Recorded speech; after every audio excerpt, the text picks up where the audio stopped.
Hello, welcome back to the Mr. Arsenal podcast for not WSL, it's Women's FA Cup quarter-final watch-along between Arsenal women and Coventry United women.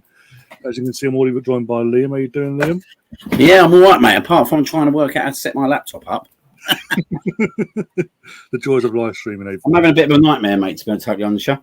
Oh, dear. You all right, though? Yes. Bits, yeah, but yeah. Because I have the heating on all day, but bloody, it's melted me.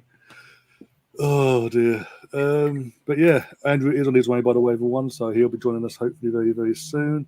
But kickoff is literally, as checking now, 9 minutes away, and you can catch it on the faplayer.com. To make yourself an account, free account. Once you're logged in, it's there straight away in front of you. But this is the team that we're going with tonight, apparently. We've got Williams in goal, Victoria, Beattie, Boy, and McCabe as our back four. Kim Little, Manham, Jordan Nobbs in the midfield three, and then Nikita Parris, Stina Blackstenius, and Toby Heath, which Andy will be happy about, is starting. About time, innit? Yeah. Yeah. No, Leah Williams is not even on the bench. He's rested ahead of next week's huge week in the Champions League quarter-final and the North London derby next weekend, obviously, in account. So, yeah, I've got, obviously, just in case, got Beth Mead and Vivian on the bench, just in case, with Caitlin Ford and a few others, but certain players have been given a night off. But should this be a cup upset, or should we be okay? Mate, we should be all right tonight, mate, against these. I can't see any issue. I think it'll be a comfortable 2-3 niller. Get the job done. See you later. Nice early and get out of there, basically. Yeah. I don't see us struggling in this game whatsoever. I think it's good to get some other players get a run out. It'd be good to see Toby Heath, won't it? Actually starting the game. And I think we should be pretty comfortable. An early goal, and I think we'll be all good. Yeah, we should be. I mean, caused a there was a bit of a kick-off between Coventry United and Arsenal with the admin team, because the admin team put the wrong logo at one point when the draw was announced and all that. Apart from that, it's all good. But yeah, I think we'll be fine as well. I mean, the bench is strong enough as well. It's not like we've gone literally took the total disrespect to this team. It's like we've got a big game, three big games in the next fortnight, basically. 2-legged tie against Wolfsburg, home and away. And in between that, North London derby. And they've got the stress of hoping Tottenham turn against Chelsea next Wednesday and do us a favour against them lot in the WSL. Otherwise, we're in trouble. But apart from that, yeah, I mean, it is pretty much expected. I think at least 3, if not 4+ goals we'll get tonight. It just depends on what Arsenal. Depends on how cocky they are when they come out onto the pitch or not. If they're too cocky, they'll struggle. If they're balanced, then it'll be okay. Yeah. No, we should be all right, shouldn't we? We should be all right. Oh dear. So whilst we're waiting for kickoff and whilst we're setting up, I also want to get your thoughts on Thursday, because we haven't had a chat since was it Thursday? No, Wednesday. Sorry, we had a chat since Wednesday's game. So I want to get your thoughts on that. And are you a bit nervous for tomorrow? No, but that L on the bank. If I talk about Wednesday, I think what happened was, if I'm being totally honest, you kind of be expected. We know where we are in terms of strikers. We know we're relying on people like Martinelli, Saka, Odegaard to score us goals, and that's not going to happen every game, especially against the big clubs. And I think the record against Liverpool this season sums it up, don't it? Really, that we haven't scored a goal against them, and kind of shows where we are exactly at against the big clubs like them, the Man Cities of this world. Potentially even Chelsea still. That would be an interesting one in April to see where we are actually against them. Gutted about the result. Not really, because I didn't expect too much out of it. But if we don't win tomorrow, then I am starting to get a little bit worried, because I don't see these games that we've got between now and the end of the season being gimmies, any of them. Okay, you probably look at the home games and think, yeah, do you know what? We should pick up the points, at least 3 out of the 4. And the Man United game's massive. But the away games for me are not gimmies whatsoever, like Aston Villa away, Palace away, Southampton away. Chelsea away, Tottenham away, Newcastle away. Well, That's a lot of tricky games still, mate. Yeah, I think the Palace one's going to be an interesting one because they could be in a semi-final if they win this weekend in the FA Cup. Well, that's what we want, don't we? It's like we want West Ham to win, get into the semi-final Europa as well. So that one eye in Barcelona, it's going to be Barcelona, let's be honest. It's going to be Barcelona. It's just West Ham can beat Lyon. Yeah, exactly. So we do need that. I mean, what was I going to say? Because people were concerned that was it yesterday? Because they went to extra time West Ham. Andrew was a bit concerned that obviously that much they get out of them ahead of the Tottenham game on Sunday. And I think they turn it for Tottenham anyway. So I don't think that'll be a problem. Anything's going to motivate them. And then they've got the draw that happened against Lyon with a potential semi-final against Barca. It's going to motivate them even more because they're fighting for spaces now. So I don't think that's going to be much of a problem. The longer they're in it, the better. As you're saying, the longer booking, as long as Palace don't bottle it this weekend, they'll be in the semi-final.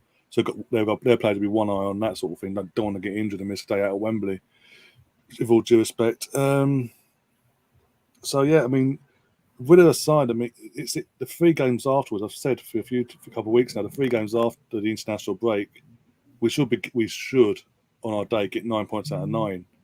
Yeah, like it's then the Chelsea's and Man United literally like within 2 days of each other. It's going to potentially do us over, basically. And when I say do us over, I don't mean in terms of bottoming top 4 or anything like that. I mean in terms of dropping points. Maybe a draw here and or there. I am quite confident about tomorrow. I don't think we'll lose tomorrow, whatever. I don't think it's just losing tomorrow. Yeah. Because I think the performance was good against Liverpool, weren't it? Still, the general performance against Liverpool was good for most of the game, apart from probably a 10-minute spell. And if we have that intensity in games, we'll beat most teams. But I suppose my only worry is after playing on Wednesday night, how are we going to be able to recapture that intensity? If we do, we'll win the game. No, yeah, exactly. I 100% agree. It was just 2 moments of lapse of concentration from our defence and midfield that let them in, and that was it. That's all. And everyone can never go at Ramsdale, but the goals like that are going to go in every now and then. The guy's been consistent for us all season. I haven't got a complaint about Ramsdale. It was frustrating, but at the end of the day, it was to be expected. They're going for a title. If this game had happened when it was meant to have happened on the cup final, obviously the cup final weekend, and neither team got to a semi-final against each other, etc., we may have had more of a chance of getting something. Obviously, they're more motivated, especially Man City dropping points last week against Palace. So they're more motivated than anything to get that bridge that gap to a point.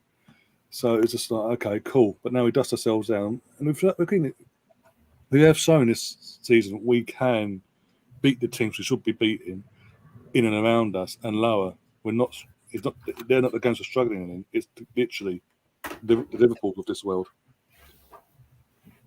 But yeah, get top. If we can hold out and get top 4, get our signings in and all that. Sorry, I think we'll be okay for next season. We'll be okay. No, I ain't got concern about next season. Next season we're going to be good, mate. We're going to be in a good place next season because we'll get the players in that we need. We'll get the number 8 in that we need. And it's clear at the moment how he's going to situate Thomas Partey for next year. And if we can get that kind of attack-minded player, whoever that might be, that would open up doors. And hopefully we get someone who can chip in with a few goals as well from midfield, because that would be key. And then the striker's just going to be...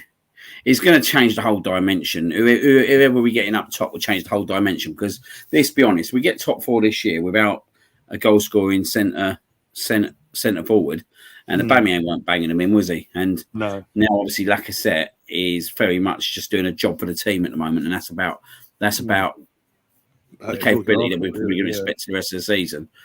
I think next year, mate, I think it opens up a whole new team, and I'm buzzing for the transfer window because I think we got to go big this year, and we're going to go big. Yeah, I've still got the game up on my other tab as well. We're just about to get rid of a kid. Yeah, I've just got this set up as it goes. Let's put that down there. As I say, if we do pull this off without, as I say, goal-scoring striker, that would be unheard of for a start. And it breeds confidence in the team that stays put for next season, and being, as you say, being that actual striker, we're pissing it next season. Yeah. In terms of the Premier League and all that. When I say pissing it, I mean in literally, we won't be stressing about bloody this sort of thing. We'll be like, okay, we should be there, and if we're not, we've got to ask questions, sort of thing. That's the sort of situation as I see it. But I didn't realise, by the way. Go on. I didn't realise that Wolves were playing Leeds tonight either. I'll be keeping an eye on it, don't worry. I bet your mate's happy though after last night. Which one's Everton. that? Yeah, Everton. Yeah, he is, mate. Yeah, oh, is he? Yeah, he's happy after last night, mate. Our mate Iwobi. Jeez, yeah. I thought when I had that red card, mate, I thought that was it.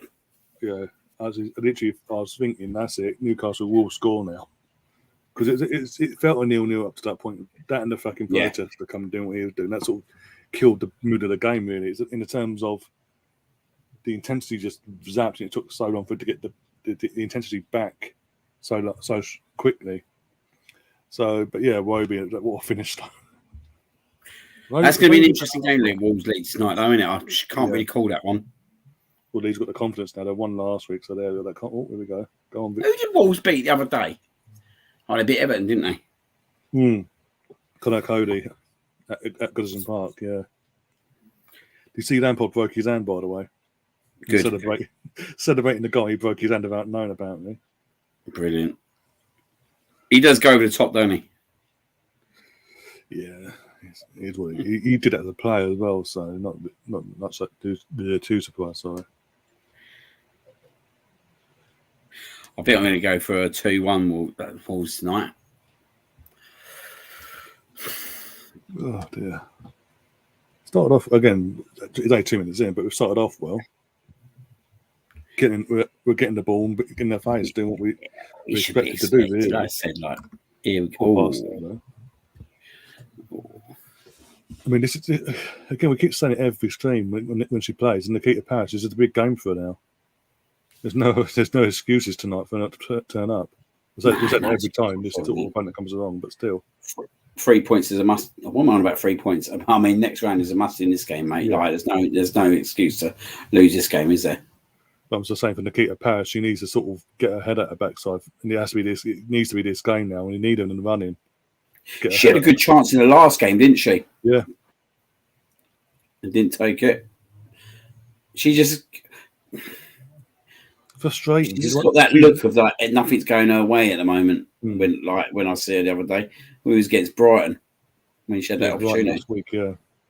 She looked down and she think, she's got that look to her, isn't she? But hopefully she can kind of get. It'd be nice to see her kind of turn her form around, wouldn't it? Because she obviously is a good player who's just not settled in well. What do you reckon with her? Do you reckon we'll keep her next season? I don't know. That's the thing. We can't, even if, no matter what happens in the WSL in terms of winning it or coming second, and whatever happens in the FA Cup and respectively the Champions League, we're not going to win that. It's Barcelona, let's be honest. Barcelona will win that. But no matter what happens, we need to sort of move on, I think, because she hasn't pulled up any trees at any point this season as he thought she's going to hit rate of form. She gets to play of the matches and you're thinking how she got player of the match. And yes, she runs about a bit, but she doesn't. She's missed, the first few games in, it was the North London Derby in the FA Cup quarter final for last season. And it was just like chance after chance. Literally, all she had to do is dud it into the goal. She's just sky it out the stadium. Nothing seems to want to work for her this season. And I don't know what it is. He's a strange one, mate. If put it this way, if there's someone out there that we can get that's an upgrade, then go for it. With all due respect. Honestly, I was excited. When I was excited. I was thinking, what? She obviously WSL proving at Man City. She's won the Champions League with Lyon as well.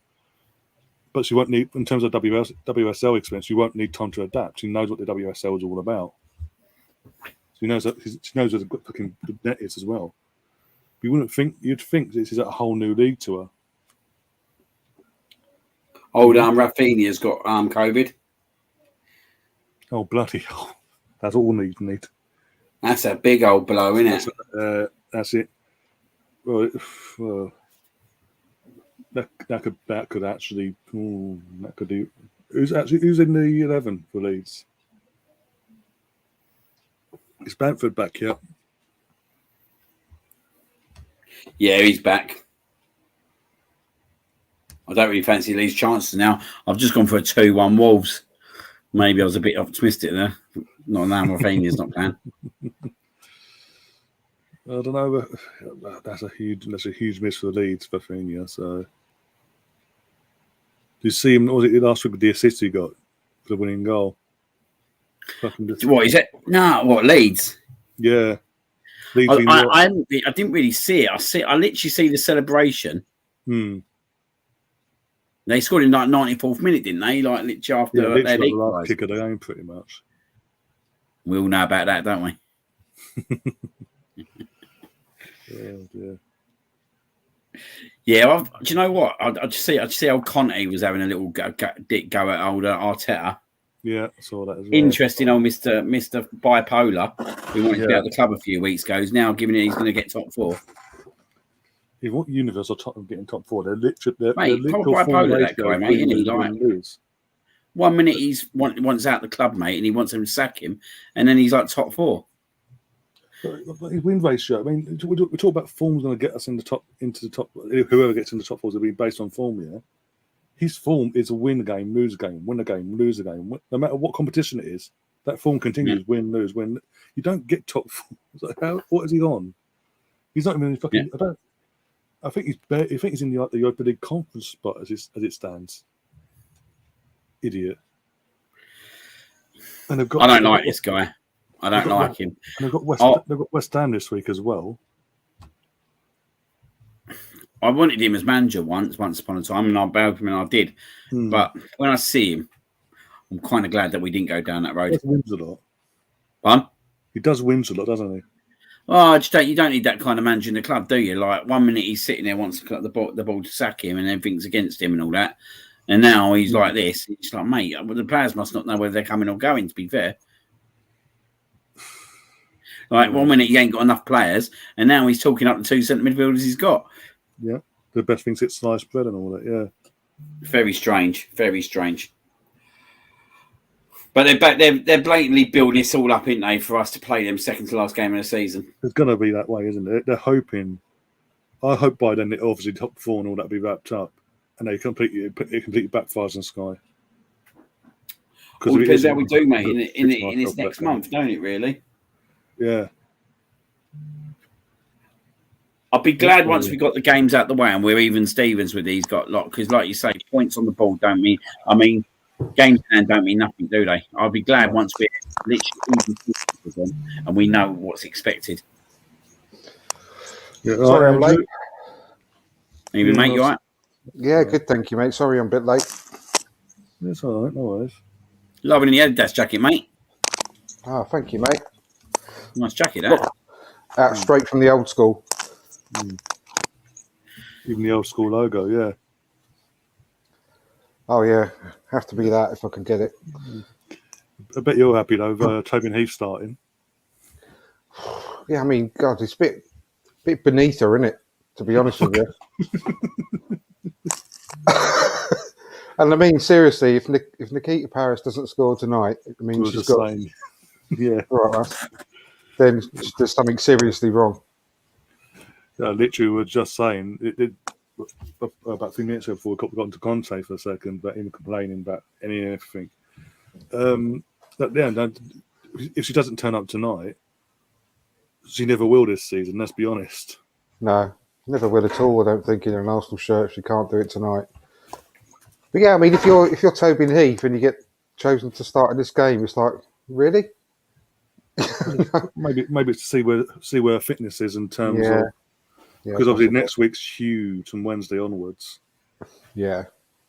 And at the same time, next Wednesday, not only are we hoping for a good result in the first leg, I think it's the first leg at home against Wolfsburg or away.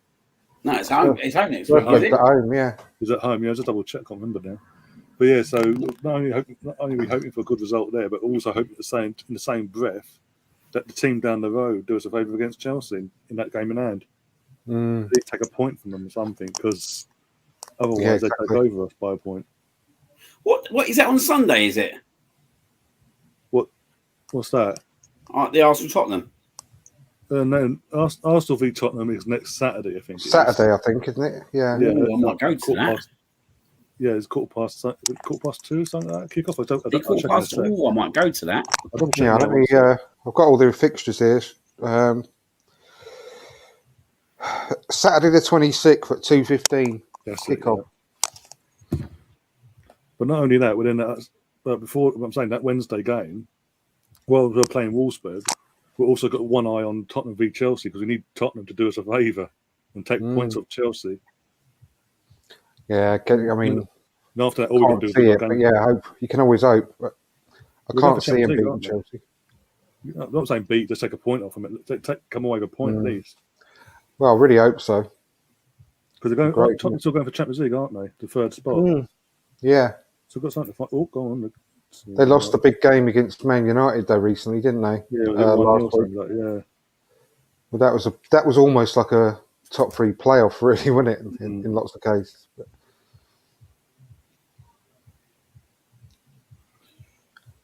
I saw I had it on in the background when I was just finishing my dinner, and I saw us have a shot cleared off the line in about the second minute. But that doesn't look like we've had too much since so far. Stefan saying he says he thought the game against Tottenham next week would be our next for our one. Be on TV. I think it is. It's on BBC One. Yeah. Make a big deal because I was at the Emirates as well. So they're going to make a big deal out of it as well. It's on BBC One, the BBC iPlayer. Yeah. The Wolfsburg game is on Arsenal.com and DAZN.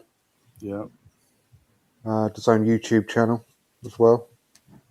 And then Leicester City women versus the Arsenal ladies this following Sunday. It's on Sky. That's on BBC Two. It's BBC Two, aren't they? And BBC iPlayer. Yeah, I've got a question here from Ridgie saying, do you guys think Arteta's outburst against the Premier League scheduling is justified given that we have played less games than most rivals? Yeah. I think it's justified in the sense that out of all the teams going for European spots this season, we're the only team to play on a Thursday night, are forced to play on a Wednesday or Thursday night and have the early kickoff on a Saturday. It happens again. It happens against. It's happening again after the international break to us. Yeah, I was going to say Everton are on the same kind of thing as us on Thursday night and Sunday. They got a 12 o'clock kickoff against Palace. I don't agree. If you've got a 8:15 kickoff like we have had and Everton have had, why the hell are you playing at 12 on TV, isn't it? Because 2.5 days later, and you're both travelling to grounds. It's not even like you're playing at home. You're travelling. Like we've got to travel up north. They've got to travel down south. I think it's an absolute piss take, really, isn't it? Like gives other teams a massive advantage. Absolutely. When it comes to the TV company, the Skies and the BBCs and ITV and BT Sport, they don't give a shit about the fans or the clubs or anything. All they care about is getting that team in for that slot, and that's about it, really, because they get the money in then. Exactly, and it's like you just said, good point. It's not just about the massive inconvenience to the team, to obviously the players, recovery time. It's also the fans as well, isn't it? Having it so close together, it's just when you've got work and all sorts of stuff to arrange, time off and all that sort of stuff. It's a pain in the arse. Reggie's saying he's going to be at the Leicester game at the King Power Stadium, the Arsenal women versus Leicester next month. Oh, wicked! That's cool. That's good.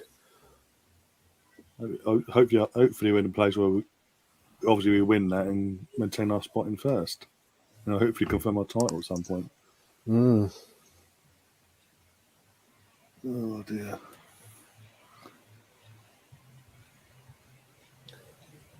I mean, 50 minutes into this game, we've dominated the entire ball, but it's just had no end product so far. The last ball's too much every time. You're back 1 sec. You know, Go on, say that now. Go on.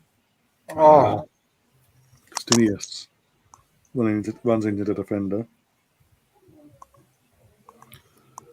Yeah, still, I would have thought we might have just scored around this sort of time to settle things down, but making a bit of hard work of it at the moment. I'd say we've got the ball. We've dominated the tempo of the game. It's just that final third. I'm surprised we've gone with a back four rather than just having a back three today, to be honest with you. And just because the ball's hardly ever going to be in our final third, our defensive third.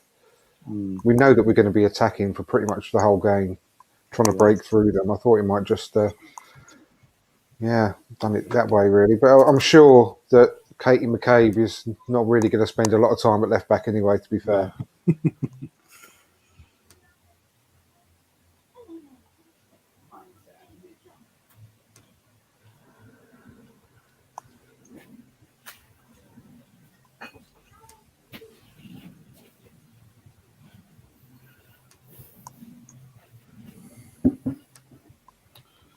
Anyway, you watching the game tomorrow, by the way, Andrew? Yeah, of course. No, I'll be watching it. Interesting with the boys, isn't it? Yeah, I've got the kids. They're here now, so if you hear any background noise, it's them arguing on the Xboxes. But middle lad, he's not playing football till Sunday, so that's good. Well, I'll be able to watch it. He's fully recovered now for another week. Yes, yeah, he seems to be. Touch wood. So hopefully he played only about 15 minutes last week. Felt a bit of pain, but it's a bit early for him. But hopefully this week he'll be back to normal. Quarter final tomorrow in another cup. He still hasn't played that semi-final. It's not been rearranged yet. Oh, was it called off completely? Was it? Yeah, it was. Okay. Flooded pitch. Ah, fair enough. So he's still in with a chance of an Arsenal 1993, a double cup run this season.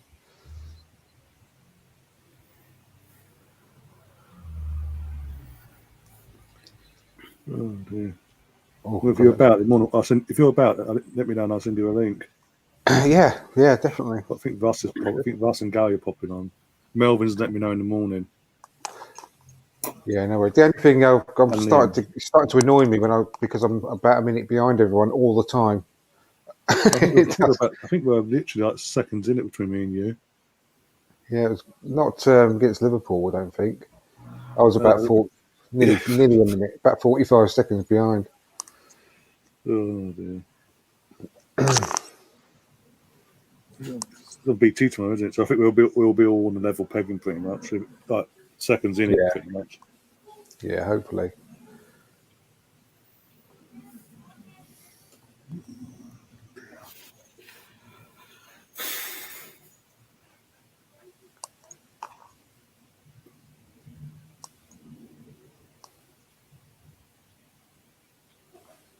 That's the worst run in the world. Pretty shocking, this team, aren't they? Well, I think are they in the league below us? Or a couple of leagues. So it's not obviously below the league below, but I can't remember directly below. I think so. And they only came into existence in 2013. They're a brand new outfit. Yeah. So they've done pretty decent to get this far this quick.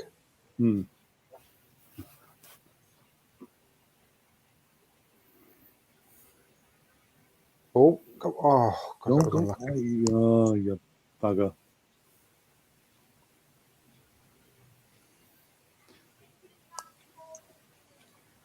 You have to hand it. They are defending quite well. I don't know. Sorry. Yeah, you do. Yeah, you sort of expect it to. Sort of try and get us on a counter as well at some point. Yeah. Are you at all concerned that Leah's not in the squad today, or do you think that's purely to rest her for the week ahead? Yeah, that's what it is.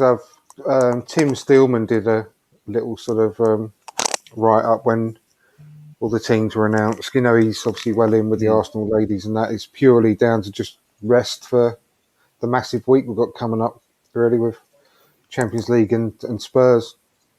Yeah, obviously she has had her troubles this season, and so it's purely just down to just letting her have some time off.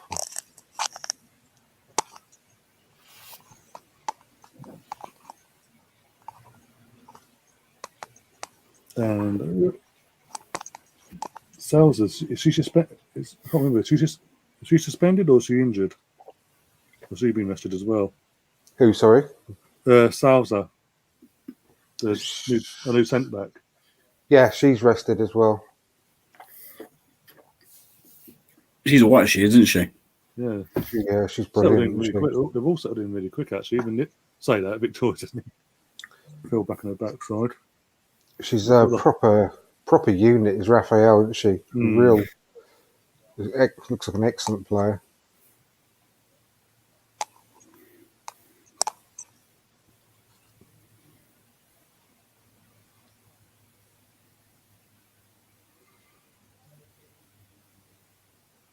Imagine we got to technically last season's final back in December. Imagine we got to that final. Obviously, we know what happened there. We come back for this season's one to tournament. Go back this time. Go all the way. Yeah, it'd be brilliant, wouldn't it? Go on. Oh, Go on, go. oh yes, it's got to be. Oh, you bugger. I'll tell you I'm on what. delay here, I reckon. 21:09 my end. It's gone on to a higher. 21:12 now. 21, 17, You're literally got 2 18, seconds behind. Yeah, 19. 2 seconds behind. Yeah, it makes a change. I'm literally a couple of seconds ahead of everyone now. I'll try and do a 2-second delay on all my celebrations. I'm on 21:33 now. Yeah, you're 3 seconds behind. Yeah. Yeah. 4, yeah. At least it's not that bad. At least we're there or thereabouts, aren't we? Yeah. Well done, Kim.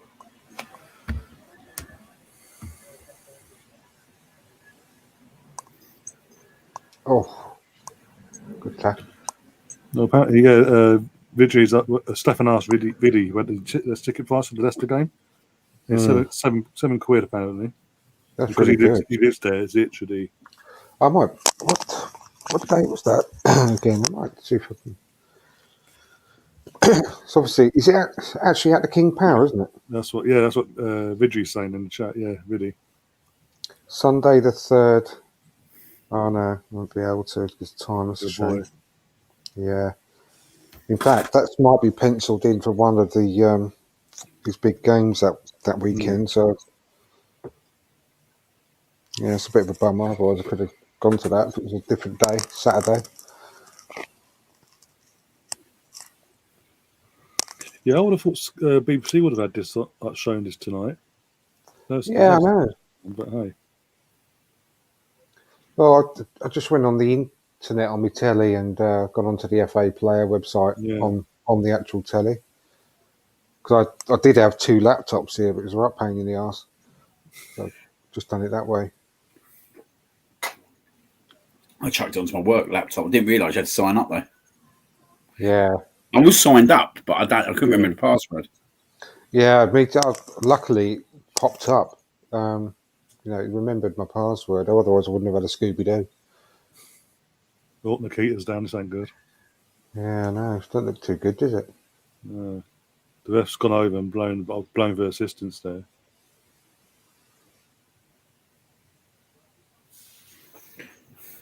I've just got a whack to the face. Again, we don't get replays. I don't know. We've got to say that. Here we go. Let's have a look now. Yeah, they're coming together, wasn't it? The initial coming together and the players' boots swinging over her head. Looked a little bit innocuous, really, didn't it? Didn't look too bad.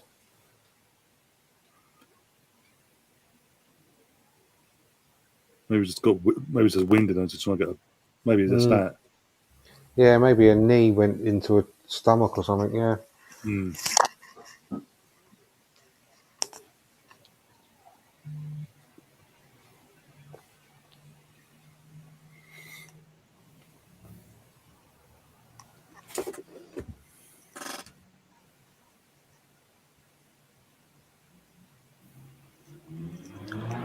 Yeah, Andrew, as you're coming in, we were talking about Conte and his little dig at Arteta.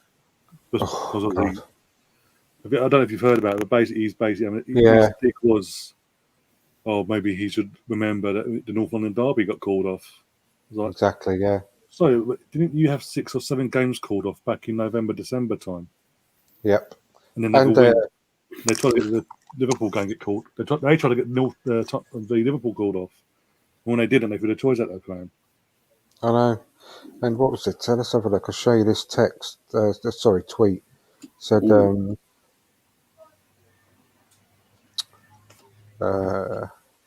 retweeted it. Said, from Alistair Gold. Tweeted about an angry Antonio Conte, blah, blah, blah. And then West Stand Tone, who's at West Stand Tone, put, is match fixing fair or unfair? Asking for a friend. Oh, yeah, he was involved in the old 2006 scandal, wasn't he? Exactly. Going on about what's fair and what's not fair. He's involved in a massive match fixing scandal. Yeah. I remember that. Absolute idiot. Looking back, I think there's got to be. If you look back now to the World Cup, because obviously Italy going to win the World Cup that year, didn't they? In the summer of that year. There's something dodgy about that. Italian football, like domestically, gets brought into disrepute. Then suddenly Italy's national team get all the way to the final and win it on pens. Yeah. I know the whole of Italian football has got a big asterisk next to it for that period of time, isn't it? For what they were achieving, what they weren't achieving. Certain teams.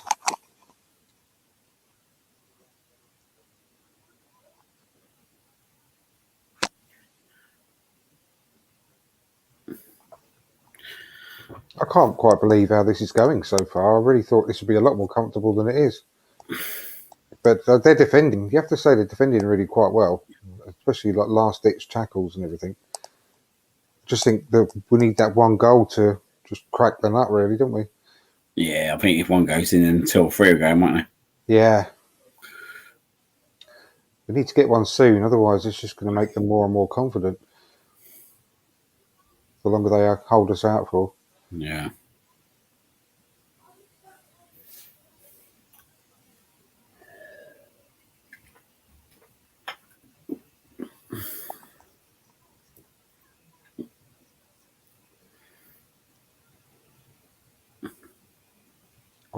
Oh, God. Nikita couldn't control it.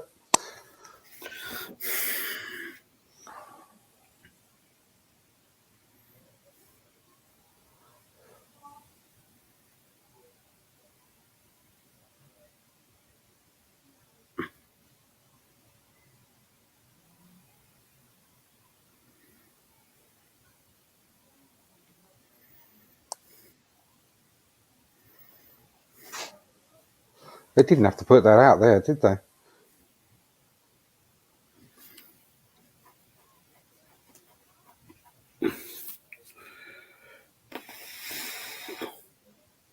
Pretty drab game, to be fair, isn't it? It is so far, yeah.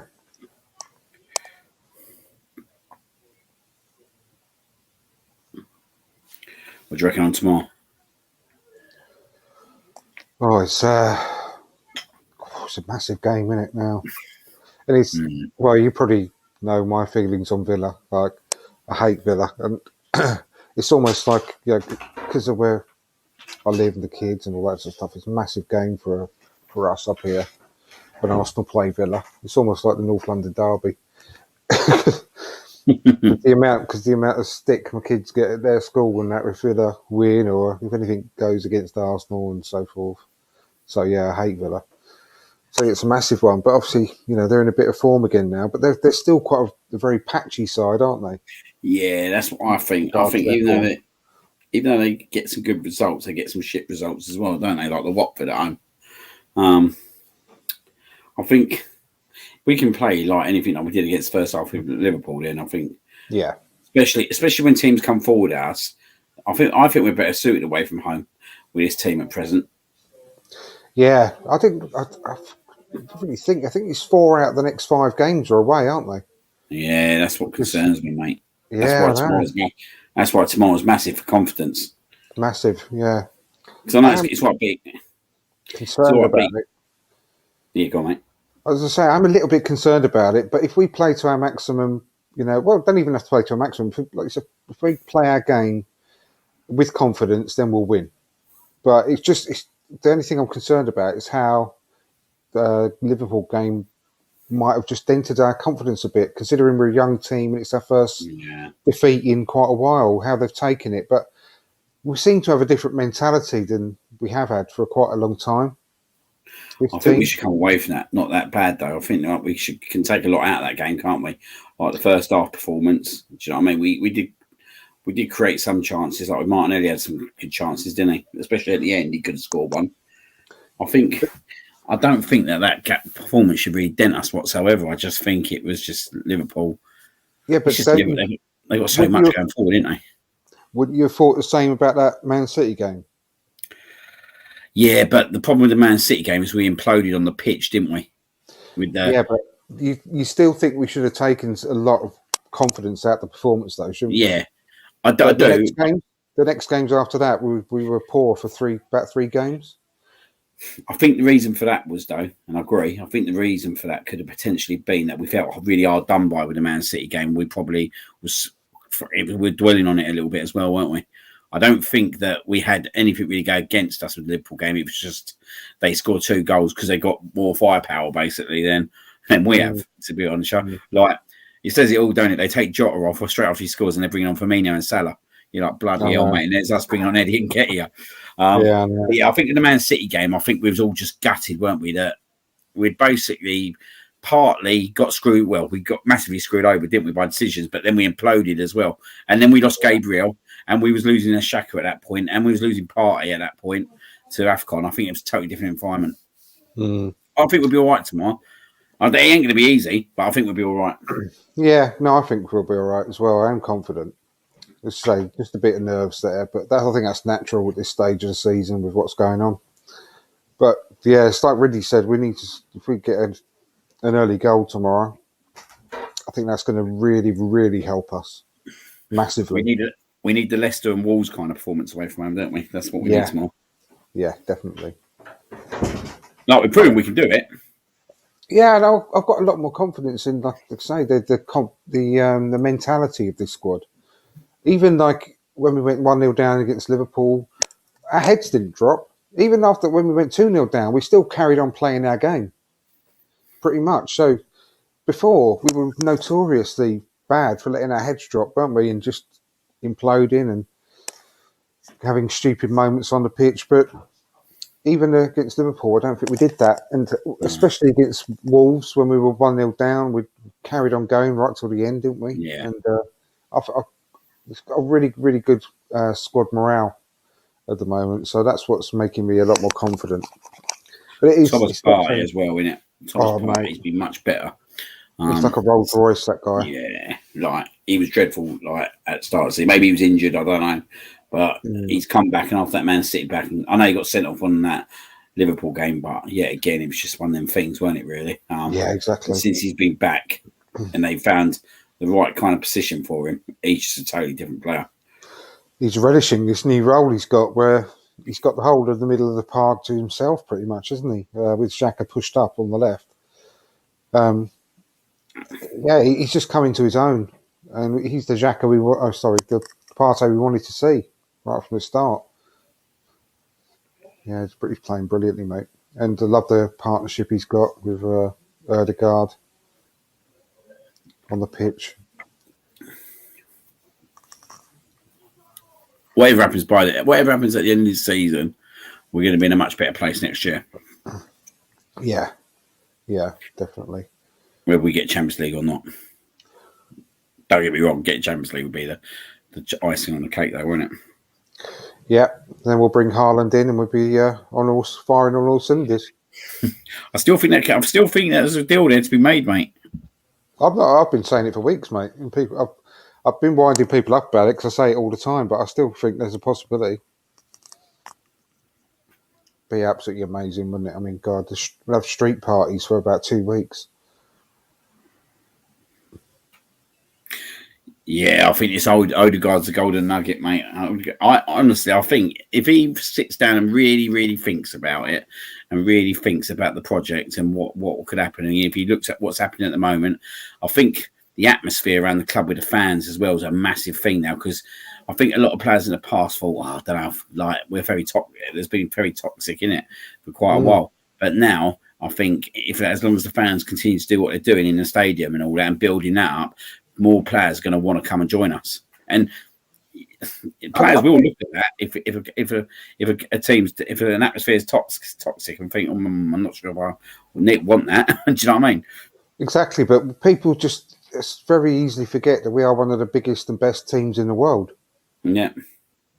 We are the Arsenal at the end of the day. We've been in the doldrums for a few years. That's all. It doesn't mean that the name of Arsenal is any less big for a player to join. It's not as if we're like a Southampton trying to persuade him to come to us. You know what I mean? We're Arsenal. Yeah. And yes, we've been, like I say, not in our best. We've been in a bit of a trough for the last 5 or 6 years. But, I mean, Liverpool didn't win the league for 30 years. Man United went 26 years without winning the league. They're probably going to go another 26 years without winning the league. We've consistently still won trophies throughout our worst period in our history, in modern history.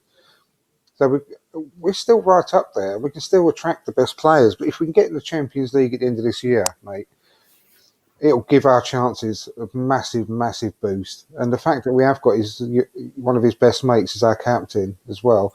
And we've got, let's face it, everyone across Europe will know about Martinelli, Saka, Smith Rowe now.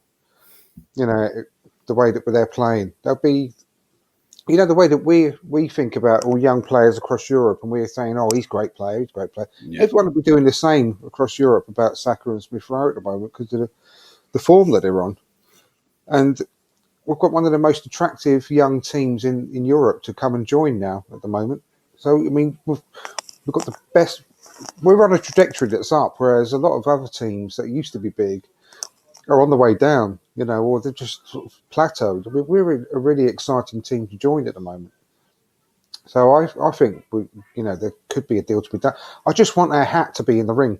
I want us to not even try because they think, oh no, he'll go somewhere else. I want us to actually stake a claim and put a hat in the ring. And if he chooses somewhere else, then fair dues. But without even trying, when he's got such a low release clause this summer, I think it's definitely got to be on the cards that we need to sit down and have a chat with him. Yeah, you got at least got to have a chat with him. Yeah, you go. You got at least got to have a chat with him because obviously. Yes, at last. That was good ball from Parris. It was, yeah. For once, they were static. The defenders. Who is there though? If it ain't him, if we can't get him, who is it? Well, do you know what? It's the number one choice. It's really tough. I'm trying to think of it. Name's gone completely out of my head. The guy from Benfica. He's having an amazing season. He's only a young guy as well. He seems to have leapt right to the front of the queue. Bloody hell, someone in the chat can help me out with his name.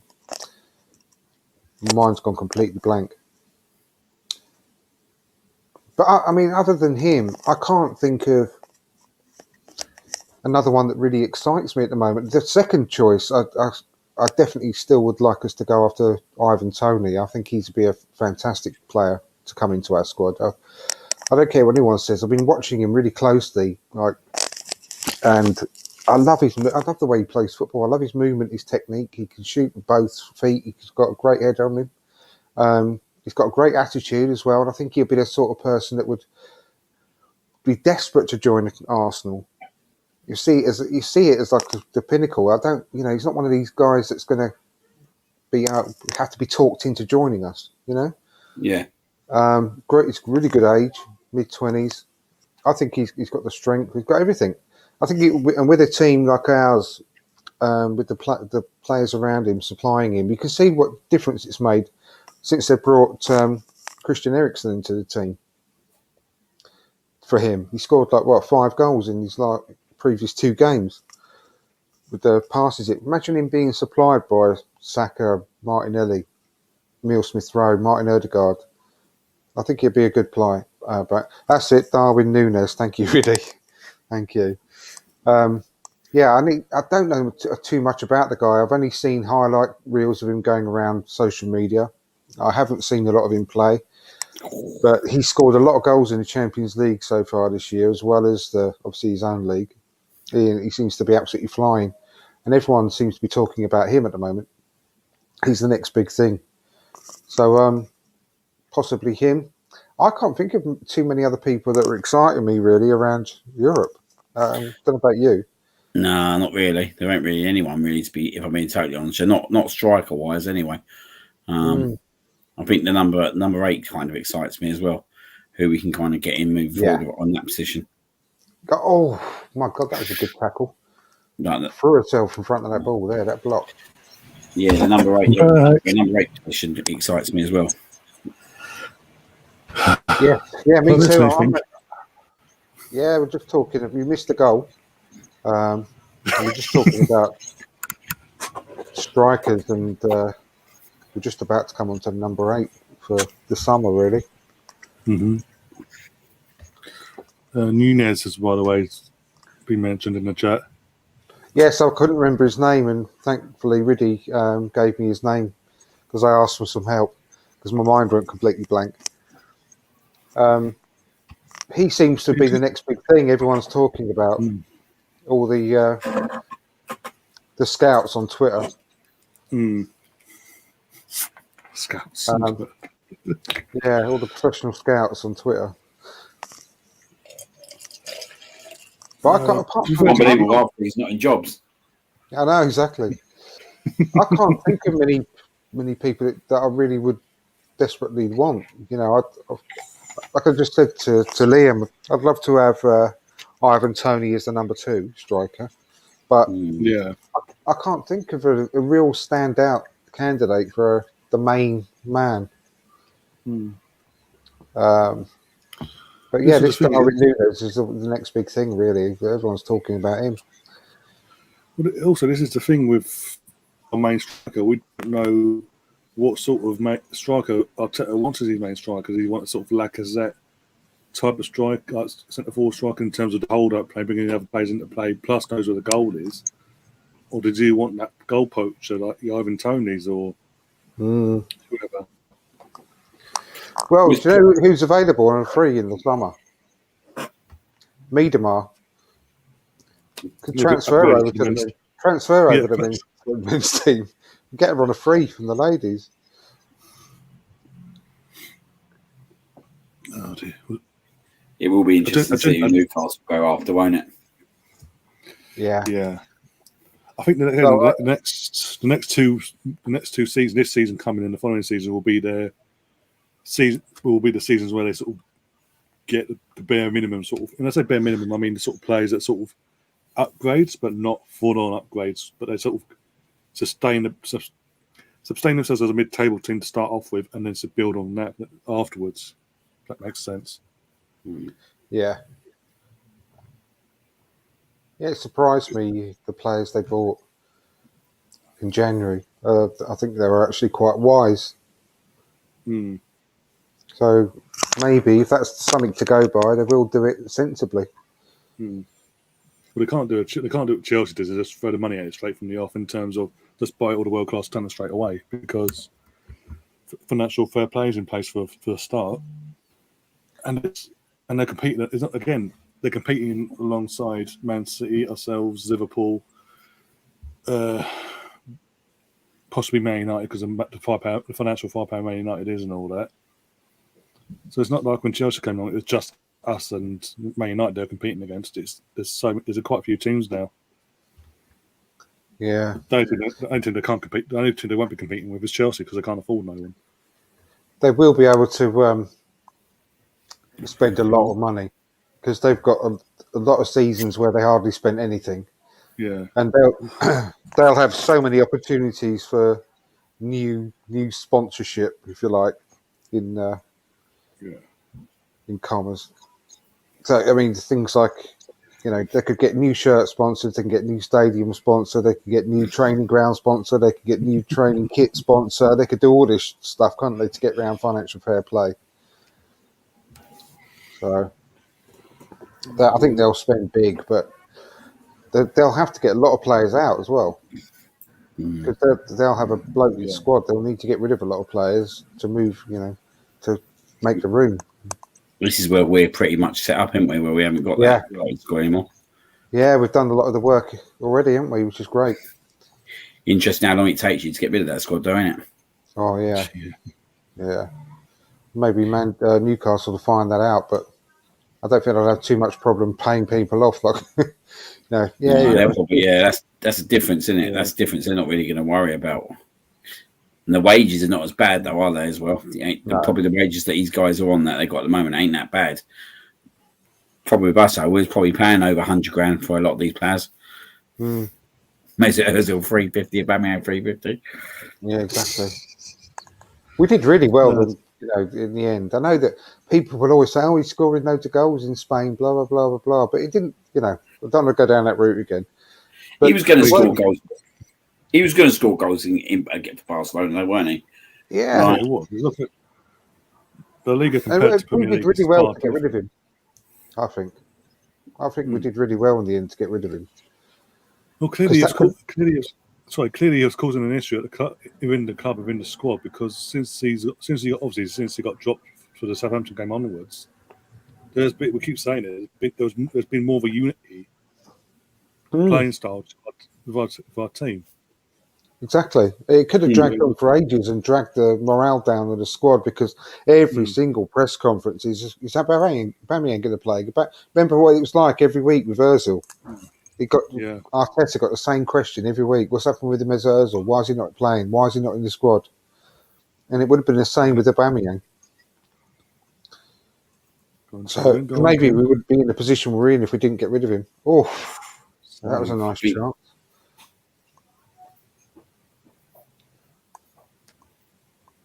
Stephen saying it'd be interesting to see how many players will say, "I always want to play for Newcastle United." Yeah, exactly. Was it Nicola Otamendi said Photo when he played for Man City? I'd always wanted to play for Man City since I was a child. Yeah, and Man City was like League Two. League Two. It was the last 20 years or something, wasn't it? Yeah. Who's your idol, mate? Nicky Weaver and Sean Goater. They'll get all the Photoshop pictures of them up holding up a Newcastle shirt, and forget that get the shirt wrong. They'll forget that they put a modern shirt on a young kid. Like at half time, 1-0. I thought it might be a bit better than that, but at least we scored. Yeah, that's again. I miss the guys. I don't know how the goal went down, but fucking internet. But that's the thing that even before I got rudely cut out by my own internet issues down here, final third has not been costing us so far in this game. We're doing everything right in terms of we've got all the ball, we're dictating the game with the tempo and all that.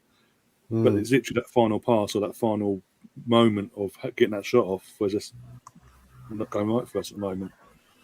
Russ is saying as well, I don't think Newcastle will make top four for a few seasons. I think as I say, because of what in terms of who they're competing with now, how many teams are going to be already up there, and who they've got a sort of dislodge to get to the point of competing for top four, even financially. It's going to take 2-3 seasons before they even get anywhere near, even in the talk for Champions League spot. It's not going to be a overnight thing. No, definitely not. Nah, it'd be interesting to see who they buy in this summer, I think. Because they're going to have to change their strategy a little bit, in the summer. But they got to be very careful as well. It's a bit different now, isn't it, to what it was like when Chelsea and Man City done it, because there weren't really no one else. But now, that's what I'm saying. You've got us, you've got Leicester. When it was Chelsea coming along, it was only us and United. When it was City coming along, it was only us, Chelsea, United, and Liverpool in the conversation in terms of there was always be a top four club. But all Man City had to do is dislodge one of us. They targeted Arsenal and eventually caught up with us. But now with Newcastle, they've got to compete and dislodge one of us, Man City, Liverpool, Leicester City, United. Them not down the road, Leicester City, Wolves. That's 9 teams I mentioned there out of 20. exactly. Yeah. So You've they're got going to to find think, it easy. you've And I got to don't think as think well. I don't Sorry, rate by the the time, manager either. I'm sorry to keep butting. I no, don't yeah, rate him long term. yeah. He's like, I think when they announced him and all that, like the coming weeks afterwards, I was saying he seems to be sort of the Newcastle version of Mark Hughes when the Man City owners came along. He's Yeah. the sort of the Premier League experienced manager that sort of stabilises everything, gets everything under control for when he does, and then when he does go, they go straight out and get a world class manager, and he just takes it on to the next level. Yeah, I think as soon as someone becomes available that they like, they'll just go straight for him in the future. In the next couple of years, I think you're exactly right with Eddie Howe. I don't. There's something about him. I don't think he's. Elite level, basically, in terms of Yeah, exactly. I yeah. don't think he's as tactically good as so many other managers. Russ is saying as well. He's saying, he says, Bruno has been a good signing for them. He's been okay. He's obviously had to work his way into the team because obviously the form they hit as soon as he came through the door. But I mean, last night he was a bit off. But again, you get that from players in the league, so we'll just have to play it by ear. He ain't gonna be waiting around, put it that way, if Newcastle ain't gonna make any more signings of his level. He'll eventually just drop us. If they don't pull their socks up, they could be dragged back into it as well because they were dreadful yesterday. I was really unimpressed with them yesterday. I thought, yeah, when the lineups got announced, and obviously Pickford was the T-Rex, somehow England's number one, it was out injured. I thought it sort of set up perfectly for Newcastle just to go for the onslaught and just tear Everton a new one. And then in the red card, even though in my opinion it wasn't a red card, but when it was given, it was sort of gift wrap. It's sort of like the referee trying to gift wrap it to Newcastle to get the win, and they still fucking managed to ball it up. I know. I mean, that was Talking of weird. Go on. Weird sending off that was, wasn't it? Really, it took a long time. I just think that was. I don't see the issue. He doesn't. No. Yeah. He's gone out. He's gone out of control. He hasn't got nowhere near the ball. He hasn't injured the player. He hasn't took out the player. It was just a tactical foul. Who's that? Teammates to get that. Yesterday in Everton game. Alan's red card yesterday. He goes up. Yeah, he's up in the air. His studs are up, but he doesn't actually make contact with the player. I didn't think he was going to go for. I was quite surprised. No. I was quite surprised when they went. Like we all knew when he went to the video monitor that he was gone. We all knew that.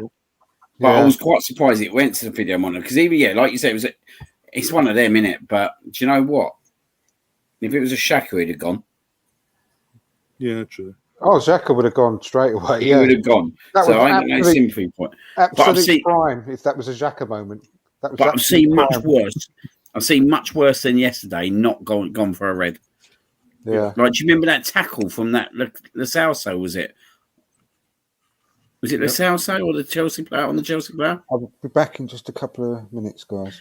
Right, that was as red as it comes, and he was booked. And he was booked. And you look at it now, right, and you sit there. No one knows what's a yellow and what's a red. No one knows. So, like Alan last night, I didn't think it was. I thought he was going to get. It was going to be one of them, wasn't it, where it would just get away with a yellow. But very surprised. Yeah, it spurred them on. It seems like it spurred them on though, because it's like the unjust. No fair play to Everton. I mean, if they'd lost last night, that would have been curtains from them. I think if they'd lost that last night. But Newcastle, I think the players got a bit too comfortable in terms of the run they were on. They thought they were safe, and they went, okay, we don't really need to turn up tonight. And it sort of backfired. Yeah, I think the crowd went up for it last night, weren't they? Yeah. Like, it seems that Everton don't do too bad on the old night. It seems like Everton don't do too bad on the even night games. Yeah. They can't play on a day, but when they get a night game, they seem to do all right. But yeah, I've always thought, even though Everton are in bad form, I don't see them going down. It's gonna be. I don't see Everton going down. No. Yeah, I think that'll win because they're 3 points clear now, aren't they? I think Leeds are in more trouble than Everton. Well, it depends what happens tonight now, especially as well. Yeah. What am I saying now? But are Everton in the cup? They are, aren't they? They've got Palace on Sunday. Oh, that'd be tasty. Go on, Vieira. Yeah, that'd be a good game of football, that will, I reckon. Good opportunity for one of them teams. Definitely Palace with Vieira. Yeah. We all know it. He loves the FA Cup as it is. It's basically his cup, isn't it? Interestingly, he won it. Did he win it in his last season for Man City as well? I think so, yeah. He won it in 98 of Arsenal, 2002, 2003, 2005 as a player. 2010. He went off, obviously, and then came back in 2010. 10 or 11, one of the two. Can't remember what it was now. But then won it, came back for a few months, won the FA Cup, then retired.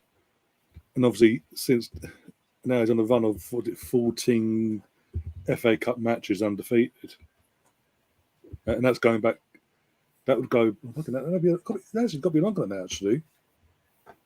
Because he went unbeaten. We obviously won the FA Cup in 2005. He came back, won the FA Cup. So, oh my God. Again, a bit like what's it? Arteta. Lifts it as a player and as a captain of one club and wins it as a manager. And wins it as a manager. Well, not the difference is it won't be the same club, but no, good time. But again, because obviously we're not in it now, I'm sort of rooting just because Vieira's there. I'm sort of rooting for Palace in terms of the FA Cup. I'm sick of seeing the same teams like the Man City's, Chelsea's, and Liverpool's get to the final and always pretty much win it when they get there.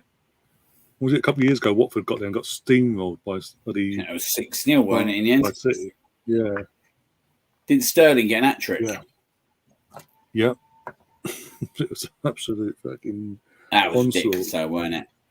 That's the problem, though, with Man City. You get Man City on a good day, they will sting you about 6-7-0. But then you get them like a day like yesterday. It'd be interesting if Palace drew Man City in the semi-final again, wouldn't it? Oh, yeah, blood. At Wembley as well. Yeah, because they've had their little kind of hoodoo over this season. We haven't conceded, have they, in both games? Man City Palace would be happy to miss them out, though, to be fair. But then you look at who else there, Chelsea Borough. I tell you, that's an interesting game. Chelsea. I mean, but because of the whole situation with Chelsea trying to pull that fast one during the week, or trying to have it play beyond closed doors, I think there's a potential upset there in terms of Borough just turning out and going fuck off. They can only turn up with 600 fans, can't they, on Sunday? What Borough? Chelsea. They can't say they can only turn up with 600 away season ticket holders. Oh, okay, fair enough. Is that 600 going to bother going then? Well, it's interesting with Chelsea, isn't it? Like, when it's today that they had the it's a deadline for all bids, yeah. At 9 o'clock tonight, it's a cut-off point.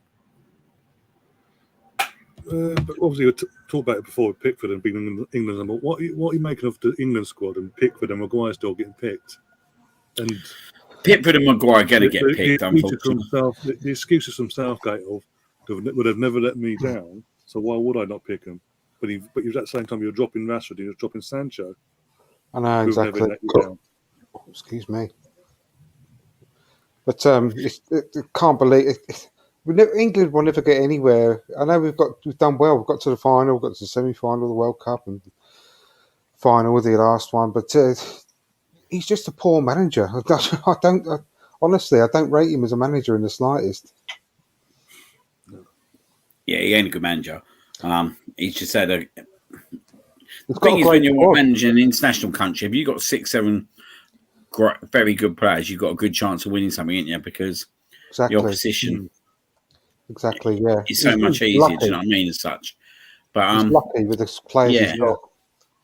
Very, but people like Pickford and Maguire, it's going to take a long, long time to see them getting dislodged out of the England squad because whether we like it or not, they haven't really made no mistakes for England. I'm not saying they're they're number one in their positions, because I don't believe that in the slightest. But they've never made a mistake for Southgate, so they're not going to be dropped, are they? Just on that fact alone. Yeah, but that's poor management, because he's not showing players, English players, that are really informed that they've got a route into the England team. No, probably not. Yeah. That's It's not going to good. be interesting. It'd be interesting what he does over this these next two games in terms of who he picks. Like, I'm hoping that he'll kind of give Saka a rest as much, because at the moment Saka looks like he needs a bit of a rest. Yeah. And you like him to make the right decision for him, because we all know what Saka can do for England. And as his two friendlies, I wouldn't really be fussed if Saka didn't really play that much. Yeah, me too. But you look at players like Ramsdale and all that, he deserves a game, don't he? Yeah.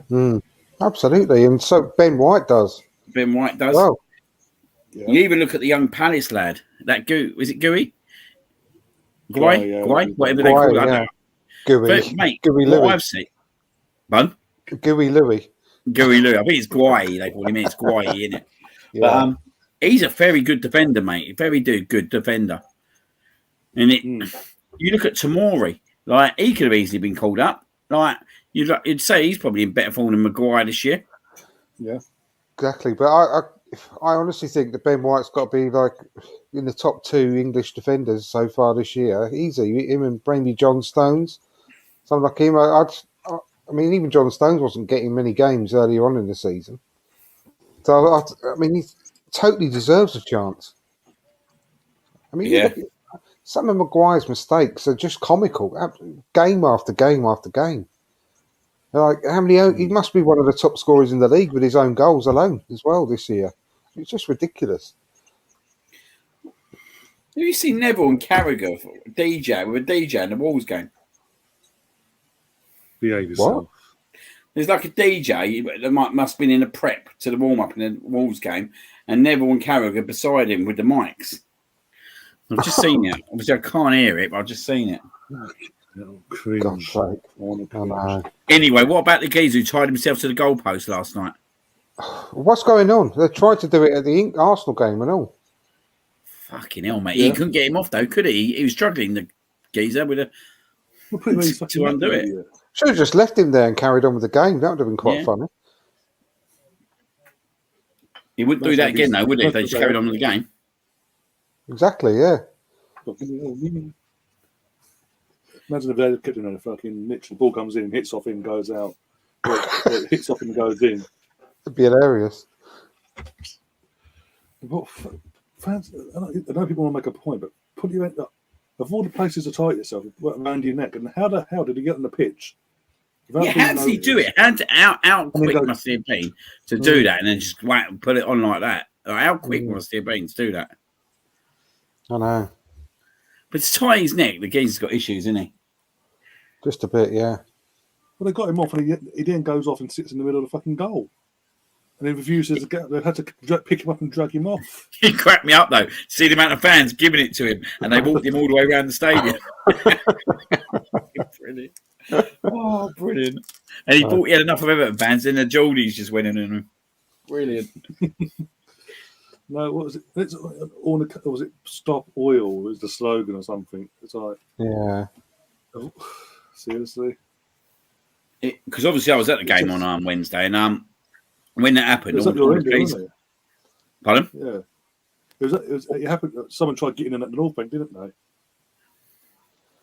It's just apparently, when they stopped him, he just laid on the floor as if he was dead. So to make it as hard as possible for them to pick him up and remove him off the pitch.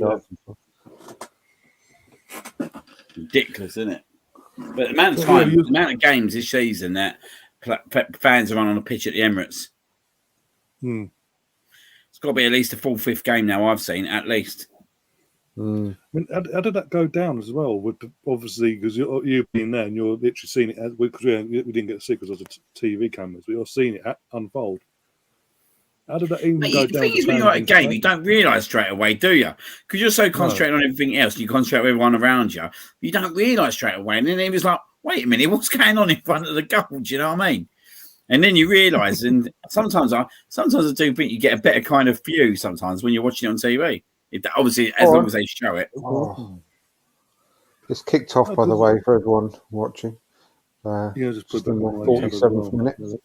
Got another tab open. Because what was it? As all the events of the last night was unfolding, the organisation set their own Twitter account and obviously done a video from the night before at the Emirates with the lad that obviously tried doing it at the Emirates. We're probably going to get it in this Wolves Leeds game tonight, if we're being frankly honest, yeah? More than likely. It goes to show all these different companies that these clubs are using for security aren't doing their jobs properly. Sorry. As I said, at least the fifth time it's happened at the Emirates now, and they do a massive piece, don't they, before and at half time about people not going on the pitch and all that. Yeah.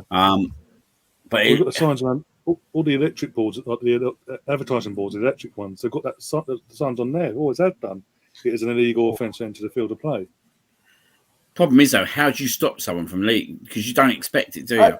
And these stewards, these supposed security people, they're from an agency who are just on minimum wage. They're not going to put themselves into physical danger with being attacked or anything like that. They're just like temporary employees of just getting, like I said, on minimum wage. You're not going to put yourself in harm's way, are you? With the risk of what they could have on them. They could have a knife or anything, couldn't they? Yeah. You can't blame them for not putting their own safety at risk in lots of cases. No, why would you? And the thing is, mate, you can't. I don't think it matters how unless you literally surround the whole playing pitch with stewards next to each other. You're going to find it hard to stop it because you're just not going to expect it when it happens. Well, back when I was young, the stadium was full of policemen. You don't hardly see any nowadays, do you? Well, that was the thing. They come in, didn't they? After he done it, the first time I seen police come in and they stood in front of the North Bank for the rest of the game. And I've not seen something like that before. No. Used to be great back in the day. It's like going back to the 80s, that is, isn't it? Yeah, it used to be great back in the day. Everyone taking the piss out of the old policemen with their helmets on and all that. There'd always be one by the tunnel, wouldn't there? There'd always be one by the tunnel. Knock the helmets off and just run away and all that sort of stuff. It was great. Anfield 89. Yeah, exactly. But now, because clubs have to pay for the policeman's presence now, it's just penny pinching, aren't they? And saving money. And, obviously the police are massively understaffed and all nowadays. So I just got to fucking get. I just don't get people why they do you know what I mean? I know that's to do with something totally different, but when you just get the odd random who just jumps on the pitch and just try and get a shirt or something, you mean, mate, you've just paid 40 quid to get in here or 50 quid to get in here, and you're gonna be banned. Oh, what a miss! Yeah. No, you're banned. No, you're never going back into the stadium. Exactly. What's the sense? And then you got that guy who was ran onto the pitch and he punched Jack Grealish. Remember that as well? Yeah, that was disgraceful, mate. Yeah. Best thing was, though, Jack Grealish then went and banged a winner in against them, didn't he? Yeah. But the thing is, though, I mean, he could have easily had a knife on him. You know? Well, yeah, he could have done, mate. Fair play to Jack Grealish on that day, mate, because not many people continue the game after that and then go and score the winner in that kind of environment. Exactly, yeah. I had a lot of respect for him after that day, mate, because that was disgraceful. It happened to a tennis player, didn't it? It did. It did. Wasn't it a woman? Yeah, it was. Yeah. He was a stalker of hers, weren't he? Yeah. Yeah. Ran on and bloody stabbed her. Unbelievable. That's good. You know, it could happen any day to a footballer, couldn't it? Did it happen to someone? Yeah, I think that's the one I'm thinking of. What was it? Emma, I can't remember her surname. The British tennis that girl, that was a teenager. Raducanu. She's been stalked recently as well since winning the US Open. It's got to the point where she had to take an injunction out on the guy because he was literally turning up unannounced at her. And how old is she? She's 18, 19. That's fucking wrong, isn't it? She was 16. She was 17. Yeah. I think she's turning 19 soon, but she was 18 at the time. Yeah. He's like 22, 21. This Have you seen this? By the way, Trent Alexander-Arnold, I really like. I don't really get the haters on him whatsoever. I thought, do you know what? I thought he done pretty well like the other night because I thought Martinelli was absolutely on top form. But have you seen that? He's created 77 chances, like literally more than anyone else. Yeah. Right from right back, it's incredible, isn't it? Yeah, he's just phenomenal. And going back to Gareth Southgate, he's not his number one right back. I don't get it, mate. Honestly, I'll say it again. If he played in that European final, mate, I think we'd win it. Yeah, he's one of the best players in the world, and Gareth Southgate don't rate him. Champions League winning right back, Premier League winning right back. No, not good enough for England, though. No, not for Southgate. Oh no, that'd be silly. I'll tell you what it did remind me of the other day, though. It reminded me of the old classic Cristiano Ronaldo, Ashley Cole kind of battle. And I think that could end up build up being like that, Martinelli and Trent Arnold in a few years' time. Yeah. Definitely. I think they're going to try and get him, Liverpool. That's what I'm saying. Come the summer, no matter what happens, be it top 4 or within his 5th, we need to get him and Saka. That's him and Saka in, and extend their contracts ASAP this summer. He's already said he wants to stay at Arsenal for the rest of his career. I get genuinely. We said this on the show the other night, didn't we? I genuinely get that impression that a lot of these players, Saka, Smith Rowe, Martinelli, and the manager as well, you know, have got deep love for the club and won't be wanting to move on anytime soon. That's a really nice feeling to have, because like I said, I may end up being a sort of a naive thing, but I get that feeling definitely with these players and this manager, because we're building something really special. Absolutely, mate.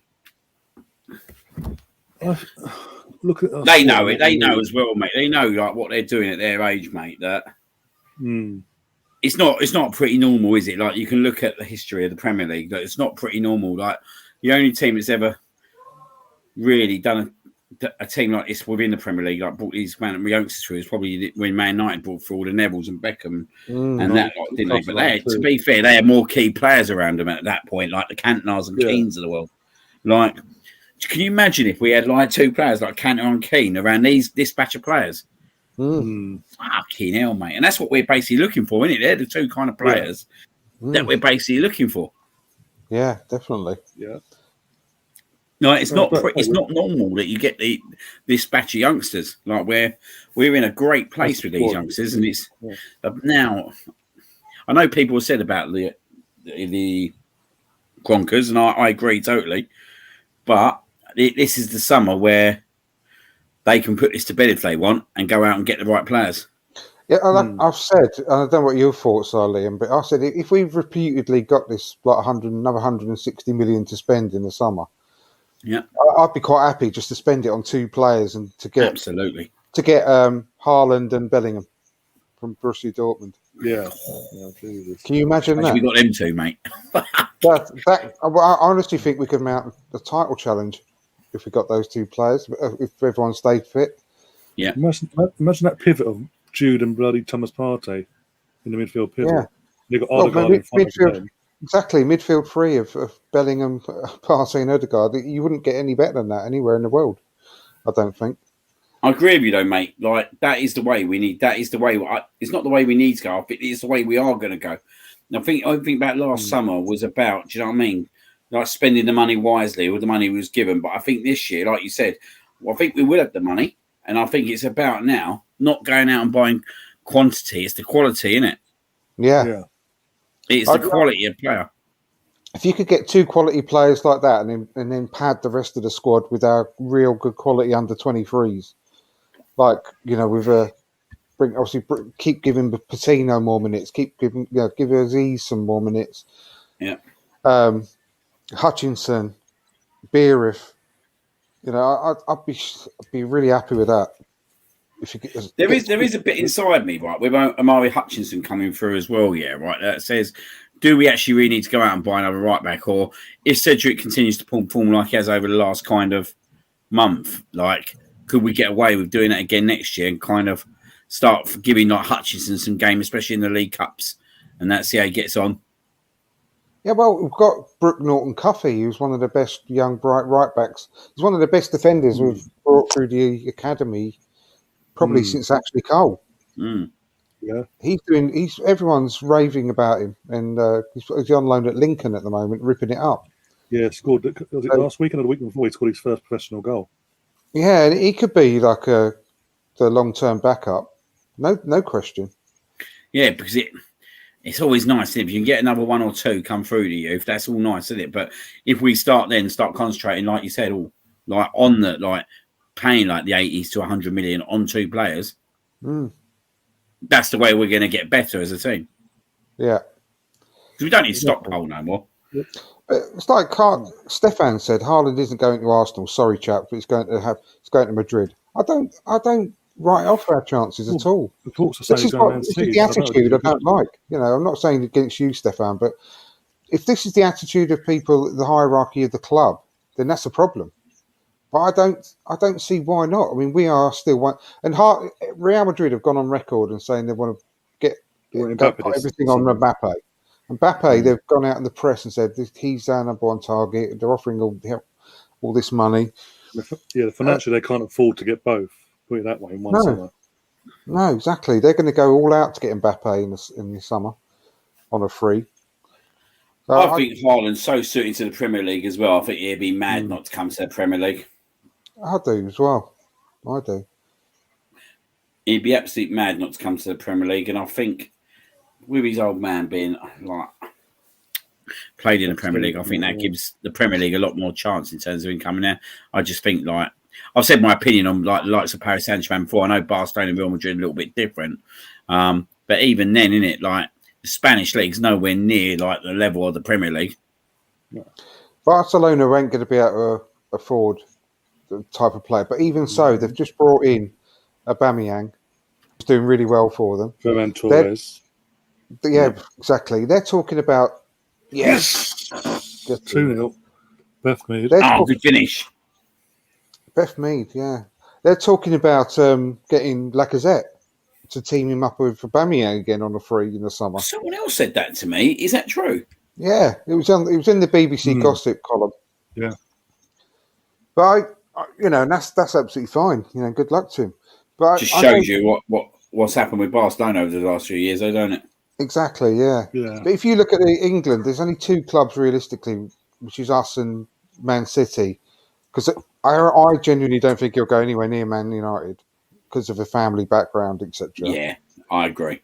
And they hate Man United. They're I've said this before on my show last week. They're Leeds fans, him and his dad, from childhood. Obviously his dad used to play for Man City, which is one worry why he might go there. But they hate Man United. And Roy Keane, yeah. If you look at what he wants, he's gonna get the keys to the Emirates if he comes to us. He'll play every week and he can do what he likes pretty much. Just go and score the goals, lads.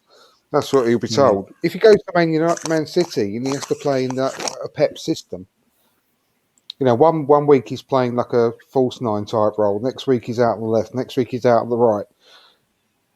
It's no plus. Yes, you could get guaranteed trophies there, but it's not the challenge that he's saying. He's gone on record, apparently, saying that he wants. He wants to. It's not all about the money. He wants to go somewhere where there's a brilliant project. Do we think Harry Kane could still go to one of the Manchester clubs?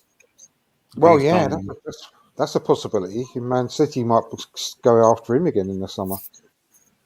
The thing is, what is he now? 28, 29, Kane? No, he's gone on 31. Is he? No, he's 29. Nah. I'm going for 29. Let's have a look. I think he's 29. I think he's 29. He's on the wrong side of his. I put in Kane, right? And Kane the wrestler come up 54, cracked up. 28, mate. Okay, going on 29 then. Okay. He's 29 on 28th of July, yeah, right? So really, yeah, right? Still, whoever gets him is going to get a good 4 or 5 years out.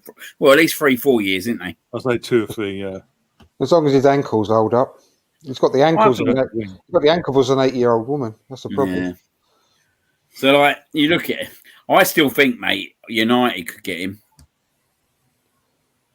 I think he'll go to City if he goes anywhere. Fucking they'd be good though, wouldn't they? He'll It'll be be cheaper as well, considering the season he's had. He'll be a lot cheaper as well because he's actually pulled out. I know he's a bit of form at the moment, but he's still in like how much do you figures, reckon? isn't he? How much do you reckon? 29 nearly. 29 by that point. That's the thing. He'd be turning 29. 80, They'll still- 90. I reckon they'll still get 100 million 70, for 80. him. Do you? Man City, yeah. Because you know what Man They won't City get- are like. I think the thing is, Tottenham might ask it, but they won't get it because of his age. Because now he's on the. But that's what we want, don't we, turning Andrew? 29, going on That's 30. what Yeah. we want. We want them to go for Kane. Oh yeah, I Oh, no, definitely but want I to know. go for Kane. Yeah, I'm Be just hilarious, saying, mate. literally, Tottenham must just get greedy. Obviously, leaving Kyle, aren't being sensible about it. They're trying to every year pricing their assets out of assets out of fucking a big move. I know, but I think that if they hold firm on 100 million, yes. 3-0. Oh, it's Nikita, Nikita. yay! Or Well Nikita. done, Nikita. Jesus Christ, there's a collector's item. I know. Click that, clip it. Oh, dear. What a ball from Kate McCabe though as well. Yeah, it's great, but when it couldn't be Where's not it missed. been all could she? Where's that been all season, Nikita? Come on. Maybe next season might be her season. Oh, God. That's what everyone Famous said about last Willian. Yeah, Well, there's another one we got off the wage bill pretty smartly. pretty nifty. Yeah, Yeah. thankfully.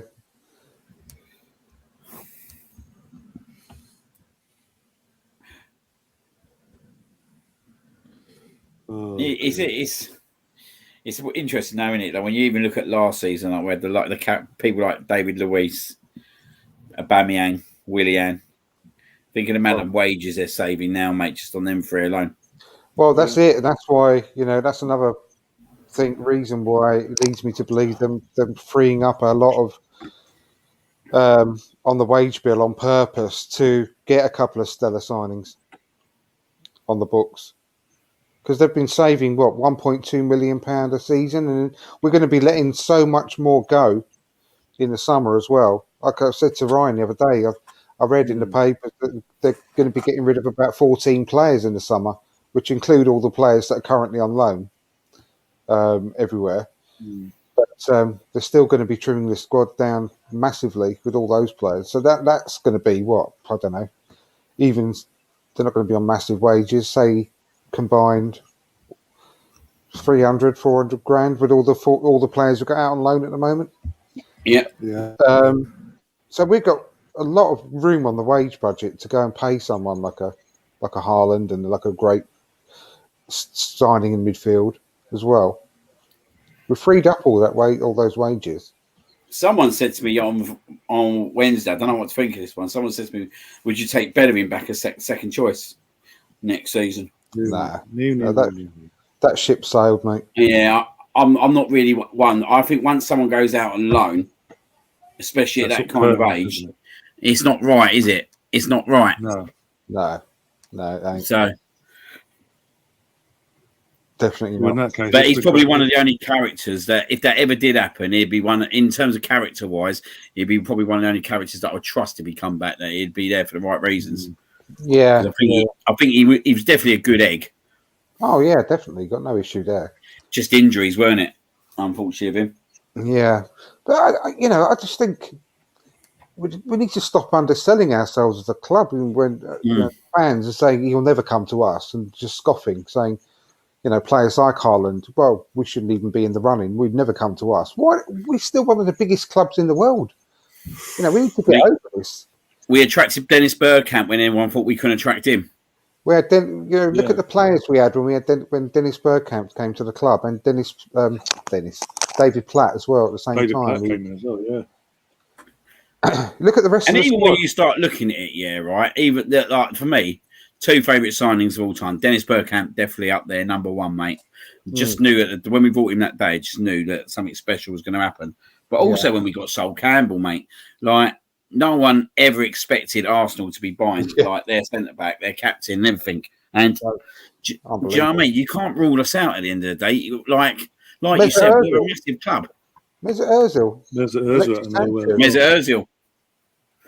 No one expected that, really, did they? I mean, I know not until a few days before when the murmuring suddenly started, but no one would have thought we would get Mesut Ozil off Mate, Real when Madrid. Wenger's right little smile in that interview after the Tottenham game, you knew something was happening. He had something 24 years old. 24 years old he was as well. Yeah. Just about entering his prime when we got him.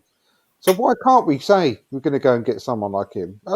It annoys me, playing down and belittling our club, because our club ain't little. It's still one of the top 10 clubs in the world. I think you said it on the show a few weeks ago, and you kind of thought about it after. Like, if you look at someone like Eric Haaland, right? If he looks at that choice and thinks, you know what, I'm going to go to Erling's brother. Like, you're going to he's going to be a legend, isn't he? Like, he's going to be an absolute legend. If someone like him made that move and said, look, I'm going to be the guy who's going to go to that club and turn that club upside down and get them back to where they were 15, 20 years ago. And we're all sitting here now, well, that one signing could potentially do that.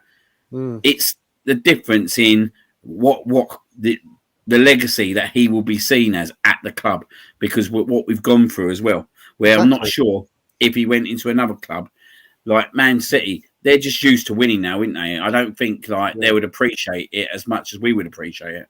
It's not a challenge for him going to Man City. It's in the slightest. No, he's going to win everything. He'll win everything there is to win, which is great. Oh, whoopie do.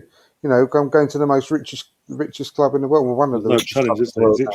There's no challenge at all. Like if he went to PSG, he's going to win the league every year. Oh, so what? If he comes to us, he could be one of the biggest legends the club's ever had and become our greatest ever goal scorer. And he could be the one to lead us back to where we belong, right at the top of European football. He could have all that.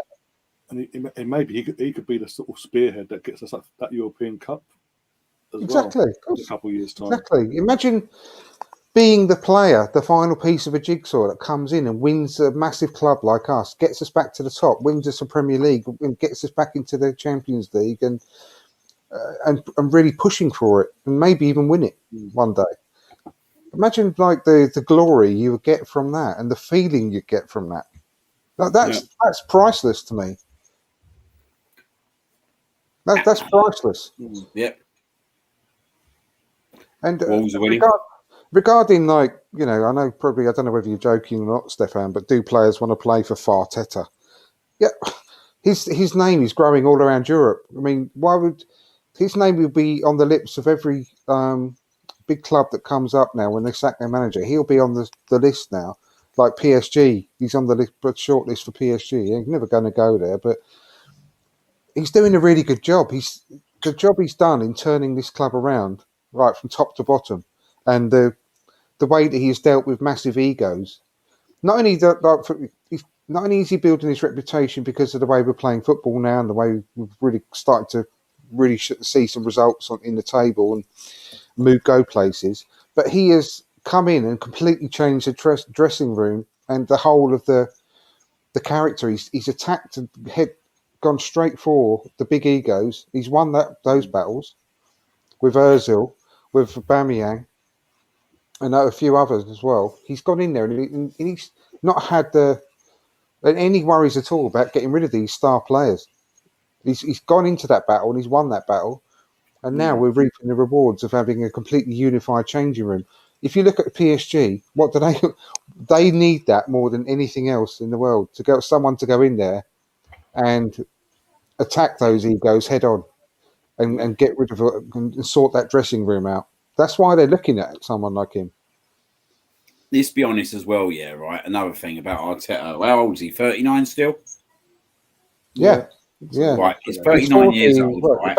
About a week, isn't he? I think about a week's time. He's 39 years old. He's probably gone into one of the toughest ever jobs in football.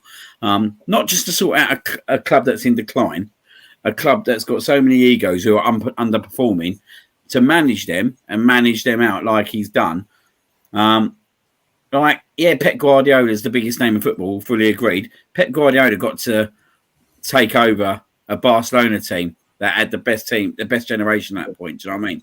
He had Lionel Messi, he had the Xavis, he had the Iniestas, he had the PKs. Do you know what I mean? And let's be honest, the only competition he had was Real Madrid in the La Liga. He didn't have what he has to battle with in the Premier League, where you're fighting Man City, Chelsea, Liverpool. You look at even teams like Leicester. Do you know what I mean? What they've done over the last 4 or 5 years is incredible. Like every game in the Premier League is absolutely tough. Well, like people are going to be talking about Arteta in the next 5 to 10 years. Like he's going to be one of the biggest names in football as a manager. He will. Yeah, definitely.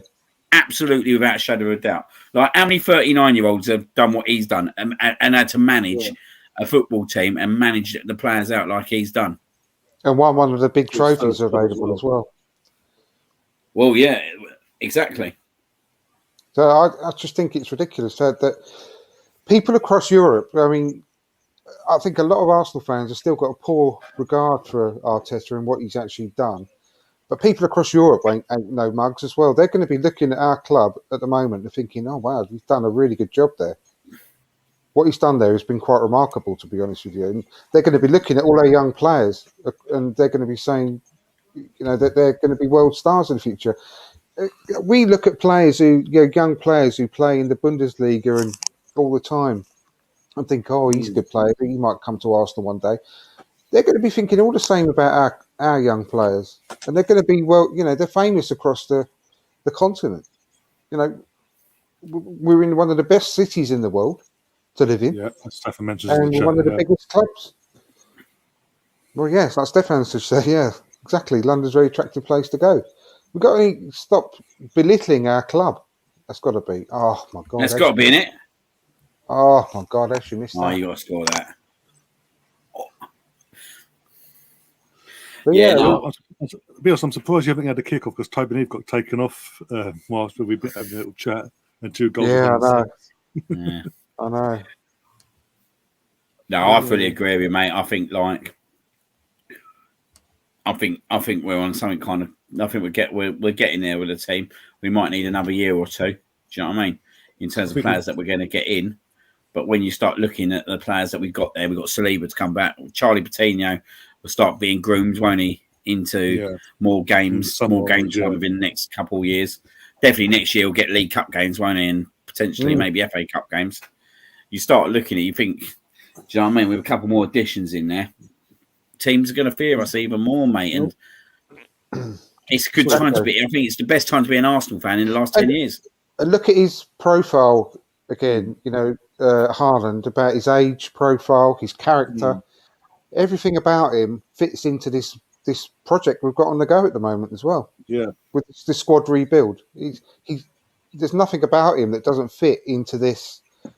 Exactly what Arteta's looking for with this squad. And I mean, can you just imagine? I mean, if we went all out and persuaded him to come and we got him, can you just imagine just for 1 second what our team could do next season in the Premier League? The team explodes, mate. But it's not just the team explodes, the fan base. But the whole name of the club across the world. Yeah. It would massively lift the whole profile of the club across the world again. Having a player like Haaland play for you up front. Yeah. It'll literally be like when we signed Ozil again. When we signed Ozil in 2013, that sort of effect. Utterly transformational. And I've got no doubt that a player like him would exceed. I mean, literally, everyone's going on about Harry Kane breaking the Premier League scoring record. He could be the player that can do that as well. He could be the Arsenal's greatest ever goal scorer. Because, I mean, how old was Thierry Henry when he joined us? He was about 24, 25. Jesus. 24, 25, I think. I mean, he's only 20. Was he? He's only, 21, 22 now. So, I mean, he could go on to be our record ever goal scorer. He could go and break records in the Premier League. He could do it. I mean, if you looked at his goal scoring record lately, the guy, he's got something like, I can't remember, Elliot read it out on the Arsenal Vision podcast recently, and I can't remember, but he's got like something like 66 or 67 goals in 66 games or something like that. He once scored in the under-21 Norway team. He once scored 9 goals in a 12-0 win. He's not stopped his whole career. He's got like his goals to game ratio is like Gerd Muller back in the day. It's unbelievable. Do you know the other thing as well? Like you talk about, like how interesting about Thierry Henry. Like Thierry Henry is like Ian Wright, innit? Like Ian Wright built a legacy at Arsenal, then that attracted other players like Thierry Henry to join Arsenal. Exactly. Yeah. Like Thierry Henry's legacy would have potentially attracted Pierre-Emerick Aubameyang to join Arsenal, and someone like Haaland, you can guarantee if he did join for Arsenal, he'd be talking about Thierry Henry. So it's interesting what a legacy does to attract other players into that club as well. Absolutely, yeah. Absolutely. It could be something that will be spoken about in decades to come. What a goal. Miedemar. Oh, love that. You said 4-0, didn't you? Yeah. Good goal. But yeah, those legacies do kind of attract them kind of strikers to follow lead.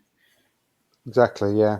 And what a bigger kind of ambition than to break Thierry Henry's record as a striker. Exactly.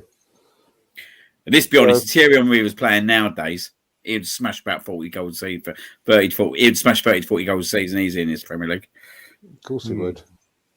He's a generational. He's like one of these players that doesn't matter when they play, they'll always be brilliant. Yeah, he was unbelievable, wasn't he? Like, I think people forget about the assists as well at times with that guy. Like how unselfish he was. Yeah, definitely. But it would just, I can't even imagine the lift it would give everyone, the whole club, if someone like him joined. It would just be mega. The ripple effects, like I said, right across the world. Shirt sales, mate. Every corner of the earth. You know, he would give the club a lift, and young kids again. You know, young kids when they're choosing what shirt they want. Anywhere in the world, they'll choose an Arsenal shirt because someone like Haaland joined. You know, like they did when we had Bergkamp and Henry and Perez and Ljungberg and Vieira and all that. Everyone wanted an Arsenal. You know, we gained a whole generation of supporters because of that team. Yeah. And the same thing could happen again if we get someone like him.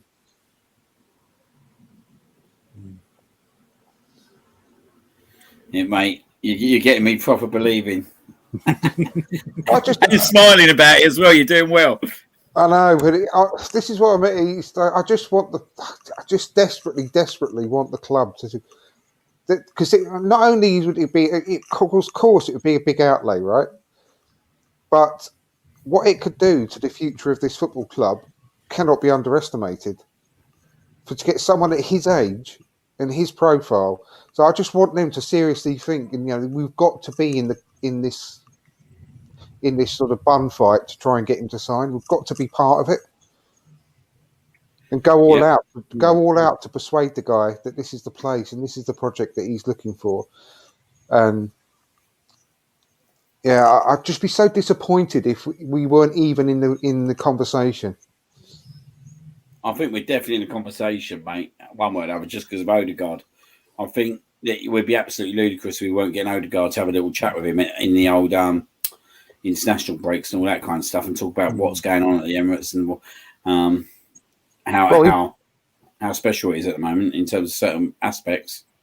They're going to be having a conversation, and I'm sure that they're both going to be joining up together soon, aren't they? Next week. Well, yeah, definitely, exactly. Yeah, so, next few days, yeah. And he's the captain. I'll have to go to the toilet in a second, but he's the captain, isn't he, as well? Odegaard. So they're close. They're very, very close friends off the pitch as well. They're good mates. And that really supports Norway as well as a nation, don't it? If both their players are playing for the same club. Well, I'll tell you what. If he came to Arsenal, I'd literally switch my allegiance to international football to Norway.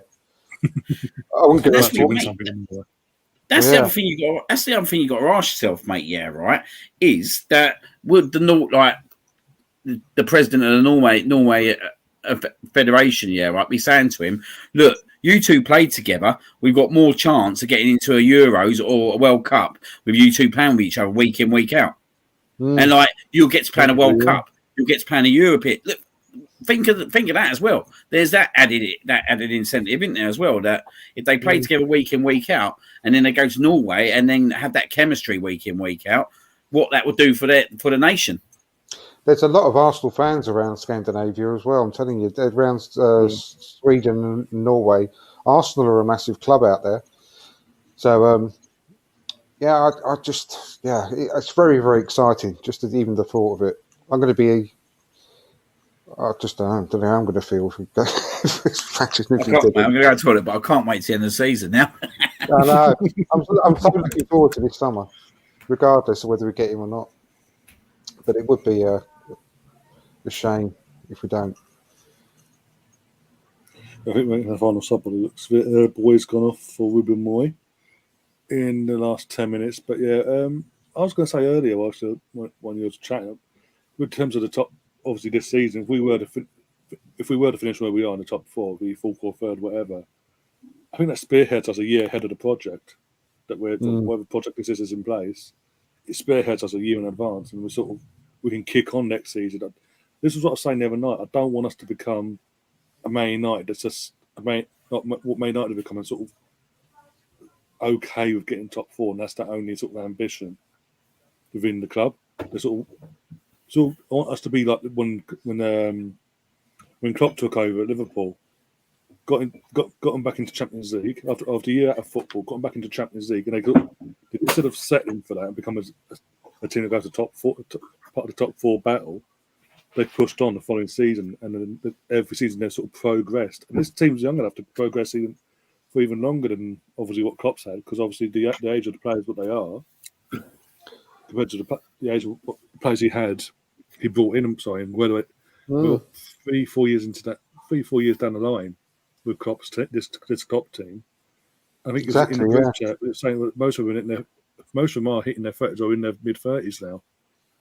I know, and we've also got Saliba coming back in the summer. Fingers crossed. I mean, there's another massive fucking player. He could be. I mean, there's a lot of projection with him, but you can only go by like the professionals and the pundits over that watch him week in, week out from Marseille, and they're running out of good things to say about him. I mean, he's basically the best central defender in the league this season. I mean, if everything goes to plan with him, he could be our bloody Virgil van Dijk in the future. You don't know.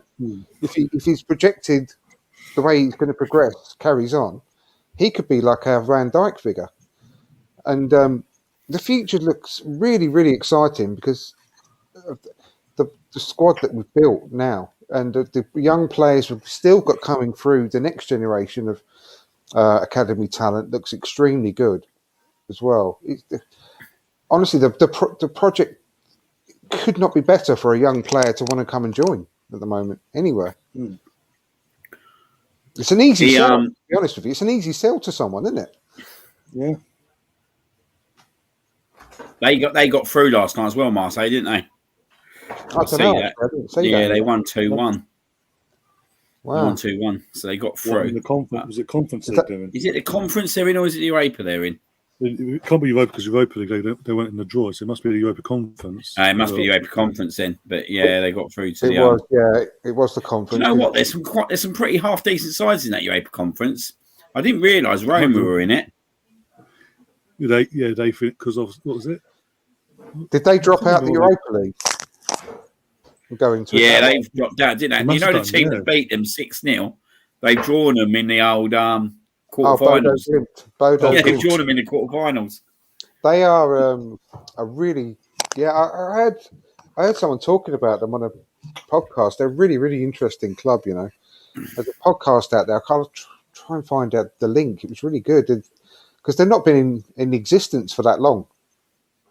That club, and the way that they're doing things is really interesting. The way that they're sort of finding their players and it's one of these sort of Moneyball type situations, but it's really working for them. They're romping their league. They come out of nowhere, basically, this team.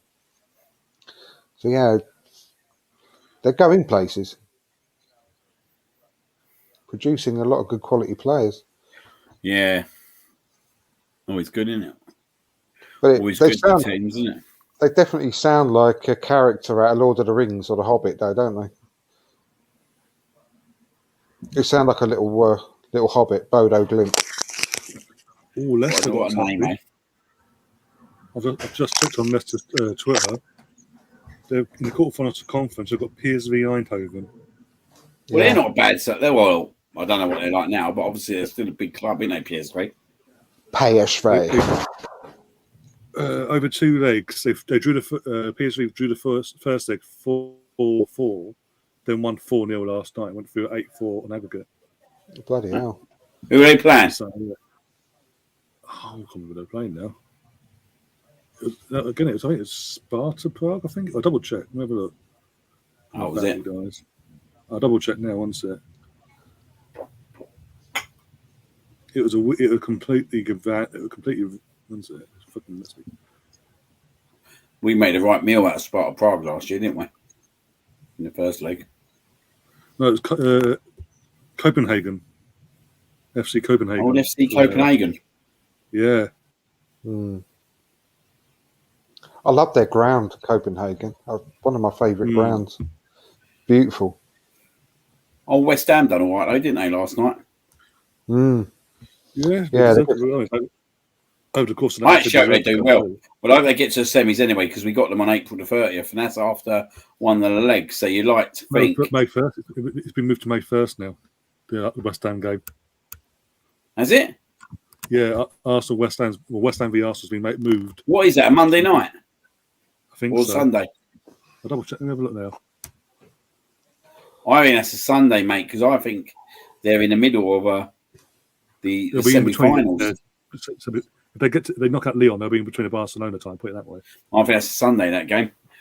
But if they get Barca in the semi, they're going to rest all their players for them games, isn't they? Well, also the players, even the players that even play, will be like one eye on the Barca. We need to be massive West Ham fans in that quarter final. I don't know if I can go that far, but I wish them the best. Anything to see him rest a few players, mate. I'm just disappointed though with last night because they're going to be knackered for the Spurs game at the weekend now, aren't they? After going 120 minutes. I think the boost they would have got from going through, and then to add to the equation, they've got Lyon and potential Barcelona in semis. I think there's sort of a boost there for them, maybe. Yeah, maybe. I think you might be right there. Yeah, but didn't Antonio come off with a bit of a knock as well? Yeah, I think it's that's a big blow, isn't it? He's had his legs off, hadn't he? Yeah, well, he was feeling his leg a bit as well. I'm a bit worried whether he's going to be back. And you know what he's like? He's quite injury prone, isn't he? He's not getting any younger either. So if he's missing for the Spurs game, that'll be a massive blow. Yeah, it's been moved. Yeah, Sunday, May 1st, 4:30 kickoff. We're part of the Super Sunday set up for May 1st. The West Ham game away. It sounds miles away, doesn't it? But it's not that far now. It's only 6 weeks away or something. Is that? Is it to like blink and you'll miss it sort of thing? It feels like it now. Yeah. Quite right. That's what I'm saying. After the international break, it's literally just a home straight, basically. Just literally win as many games as we can. As I say, that's why it's so important to win it. Yeah, so important to win tomorrow because we want to go into that international break with going in with such confidence and we don't want to be hearing disgruntled fan base, do we? Not for 2 weeks. After 2, do you know what I mean? 2 weeks of it, it'll be just fucking. And we don't play till Monday either, Palace, do we? So it'll be over 2. I know. So it's going to be 2 weeks, 2 days to the next game. I really hate that. But if we go into on the back of 2 defeats on the trot, it'll be a nightmare. I do worry about tomorrow. Can we get the intensity and play in such a short time? Because we haven't been used to playing many midweek games, have we? I do have that little creeping doubt. But the good thing is though, when a young player just wants to play all the time, they just love playing football. Yeah, that's the benefit of having a really young squad. That they will just want to be getting out there and playing. Can you imagine Martinelli? Will just be bursting to get back on the pitch again. Mm-hmm. Also got the fresh legs of Smith Rowe hasn't played enough. Had a lot of play some recently because of his illness and all that. He'll be bursting to get in the pitch, so there's that option as well. Would you play Smith Rowe tomorrow? You can't leave Martinelli out after that performance, can you? I'd have Martinelli playing for the first 55, 60 minutes and then give from there, 55, 60 minutes onwards, get Smith Rowe on. Do you know anything that only worries me, Andrew? after that Liverpool game at home in the League Cup, he was dead on his against Burnley, mate. A few days later, he was dead on the floor, Martinelli, and I just wonder if that kind of intensity again could kind of creep into his game on Saturday. Hopefully not, but he was pretty tired. He didn't really have. He'd only just broken back into the team then, though, hadn't he? He wasn't as match fit as he is now. Don't get me wrong, I wouldn't drop Martinelli tomorrow in the slightest, but he's properly up to match speed now, match fitness. I think I'm quite comfortable with him playing, to be honest. But I think Saka's more the concern at the moment in terms of tiredness. But like you said, he's still young, isn't he? Like I think, mate, I think these youngsters are better off suited away from home, where teams can't sit there with a low block and they'll come. I think and Villa won't sit there with a low block tomorrow, mate. They'll come out us, won't they? So. We should get a lot of. If there's anyone we should be worrying about fitness-wise, it's Lacazette, and with 3 games in such a short space of time, he struggles with that. Take him off though, didn't he? I think he was the right thing to take him off. Exactly, he did. So he did take him off, and I think that was the right thing to do because the game was dead. We was never going to get 2 goals against them then. No. If ever there was a time to play, maybe. Use Lacazette off the bench and try to get all the youngsters, like the Fab Four, as they call them, unleash them onto Aston Villa. That might be a good thing to do tomorrow, potentially. Yeah, I can't see Lacazette not playing. I can't see it happening. I can't see it happening at all. I don't think it'll be changed. I think it'll be an unchanged team again, if fitness permitting. Yeah, because the fact that Lacazette hasn't been picked for God knows how long for his national team, even when he was scoring for us back in the day on a regular basis, I just think he will start tomorrow. But I think at some point he will be taken off just to get himself rested for the next couple of weeks in terms of training wise. Yeah, and just get him on the training pitch and get his fitness ticking over. And we are full time. We're through to the semi-finals of the FA Cup. Yay! Yeah. Comfortable as you like. You have to give that Coventry team a bit of credit, though, to be honest with you. They played quite well and, defended really well. They're really well organised, weren't they? But, first 38 minutes, they defended really well, didn't they? Yeah, came through with a good win in the end, but I think they put up a good fight, though. I've just seen that tackle again, Ryan, from Alan. Yesterday, yeah. That ain't a red, is it? No, that's what I'm saying. I can understand. Look, he's in the air, he studs up. But if in that moment he's made contact with Alan and literally like his stud's gone into the leg or the kneecap of St. Maximin, you can understand. There's a potential danger challenge, but he doesn't actually touch the player in terms of his studs. Where he touches the player is his trailing leg clips him. That's it. It's a booking at worst, a rock hard booking, but nothing with not a red. Yeah, I think the only thing that went against him was the distance he travelled to actually get to the guy, and then the fact that both his feet were off the floor, like it showed his studs.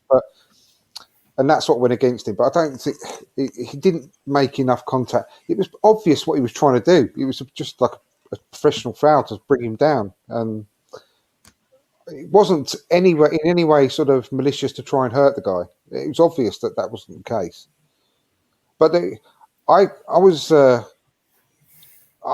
more concerned about the fact that the way he went off and he was ranting and swearing at the ref. I thought that was worse. I thought he's more chance of getting into trouble with the authorities because of the way. You could knock him out at one point. Yeah, exactly. He was walking off the pitch and swearing his head off at him. And walked straight off down the tunnel. And he also, did you see him swear right in the face of the Mike fourth Dean. official as well, Mike Dean? Yeah. Well, it was Mike Dean, so we'll congratulate him. Exactly, but he went right up to his face, and I was ranting at him. I think he loves a fourth official role, don't he, old Mike Dean? Oh, he loves any kind of when he gets his face on the telly. I actually missed that bit, but I went like typical Mike Dean, someone swearing at him, innit? He just looked at him and went, yeah, whatever, sort of thing. I could see that going into the match report and him getting in a bit of trouble for that, to be honest. Yeah, definitely. Is this Wolves game on the telly? I think it must be on the telly. I'm just watching Sky Sports News, but let's have a look. It must be because Carragher and Neville were on. Carragher and Neville, yeah. More Yeah. Wait a minute, what's going on? There's 8 minutes of extra time in the first half. Is that correct? I bet someone's done it again. I bet someone's tried to string themselves up on the goalpost again. Could someone, Stefan, you're mate, they've just gone 2-0 up, Wolves. Oh, God, Leeds are fucked. Someone's done it again, ain't they, mate? Someone's done. We called it. We called it. I bet you. Because someone let us know in the chat quickly before we vanish. What the hell's happened with the 8? Did someone actually genuinely do it again? Like, I bet it's going to happen. Shocking goal, mate. Like, how can you concede on that on the Spurs? Mate, this is awful. Awful defending, mate. Who's at home? Wolves or Leeds? Wolves. I think Leeds would go, mate. Oh. I'm just about you to think that the high of the win just last watch week the free kick when it's taken, mate. Okay. No one's even looking. At least you're 2-1 still on then. All you need now is Leeds to score somehow. Someone's obviously tied themselves up again or something. I'm going to have a look. I bet you they have. Yeah, I've just seen that goal. It's dreadful marking. Dreadful. See that? Dreadful, weren't it? Yeah. I'm going to have a look on Twitter, see if anything's actually happened. Wolves are banging form again, though, aren't they? After we beat them, we broke them for a little while, and then they got mended. And they've won. They're scoring goals for a lot now after a while. I mean, they must have got about 3 or 4 on the trot now. I can't remember them losing for a while now. Yeah, I mean, even the goalkeeping, he didn't even move. But I know that he had a few players in his way. So here we go. Someone's just put, I'm just ready, just stop oil. Fancy wasting time in the Wolves Leeds game. I'm just having a look now. Someone has done something. So I reckon they're going to do every single game Premier League team this week. I guarantee you. Yeah. So I'll go tomorrow as well. After all kickoff will be affected as well then. They've already done Arsenal, but that was at the Emirates. So Villa Park, isn't it? Yeah, it's at Villa Park, yeah. And it's on BT Sport, so it seems to target in anything that's on TV. That's what games are targeted recently.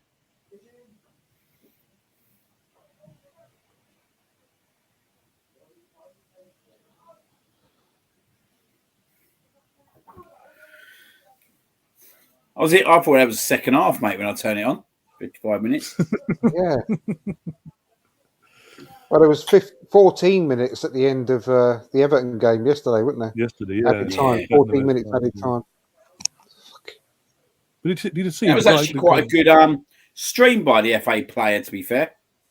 Yeah. Yeah, it's always pretty decent, to be honest.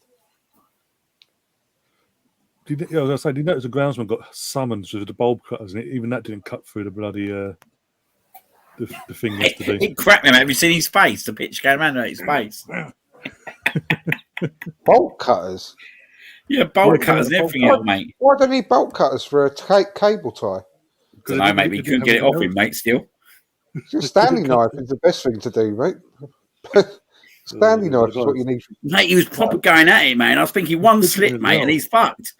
He's fucked with that, mate. He was literally going at it, weren't I? Thinking, if he slips or anything, mate, it's an archery gone wrong.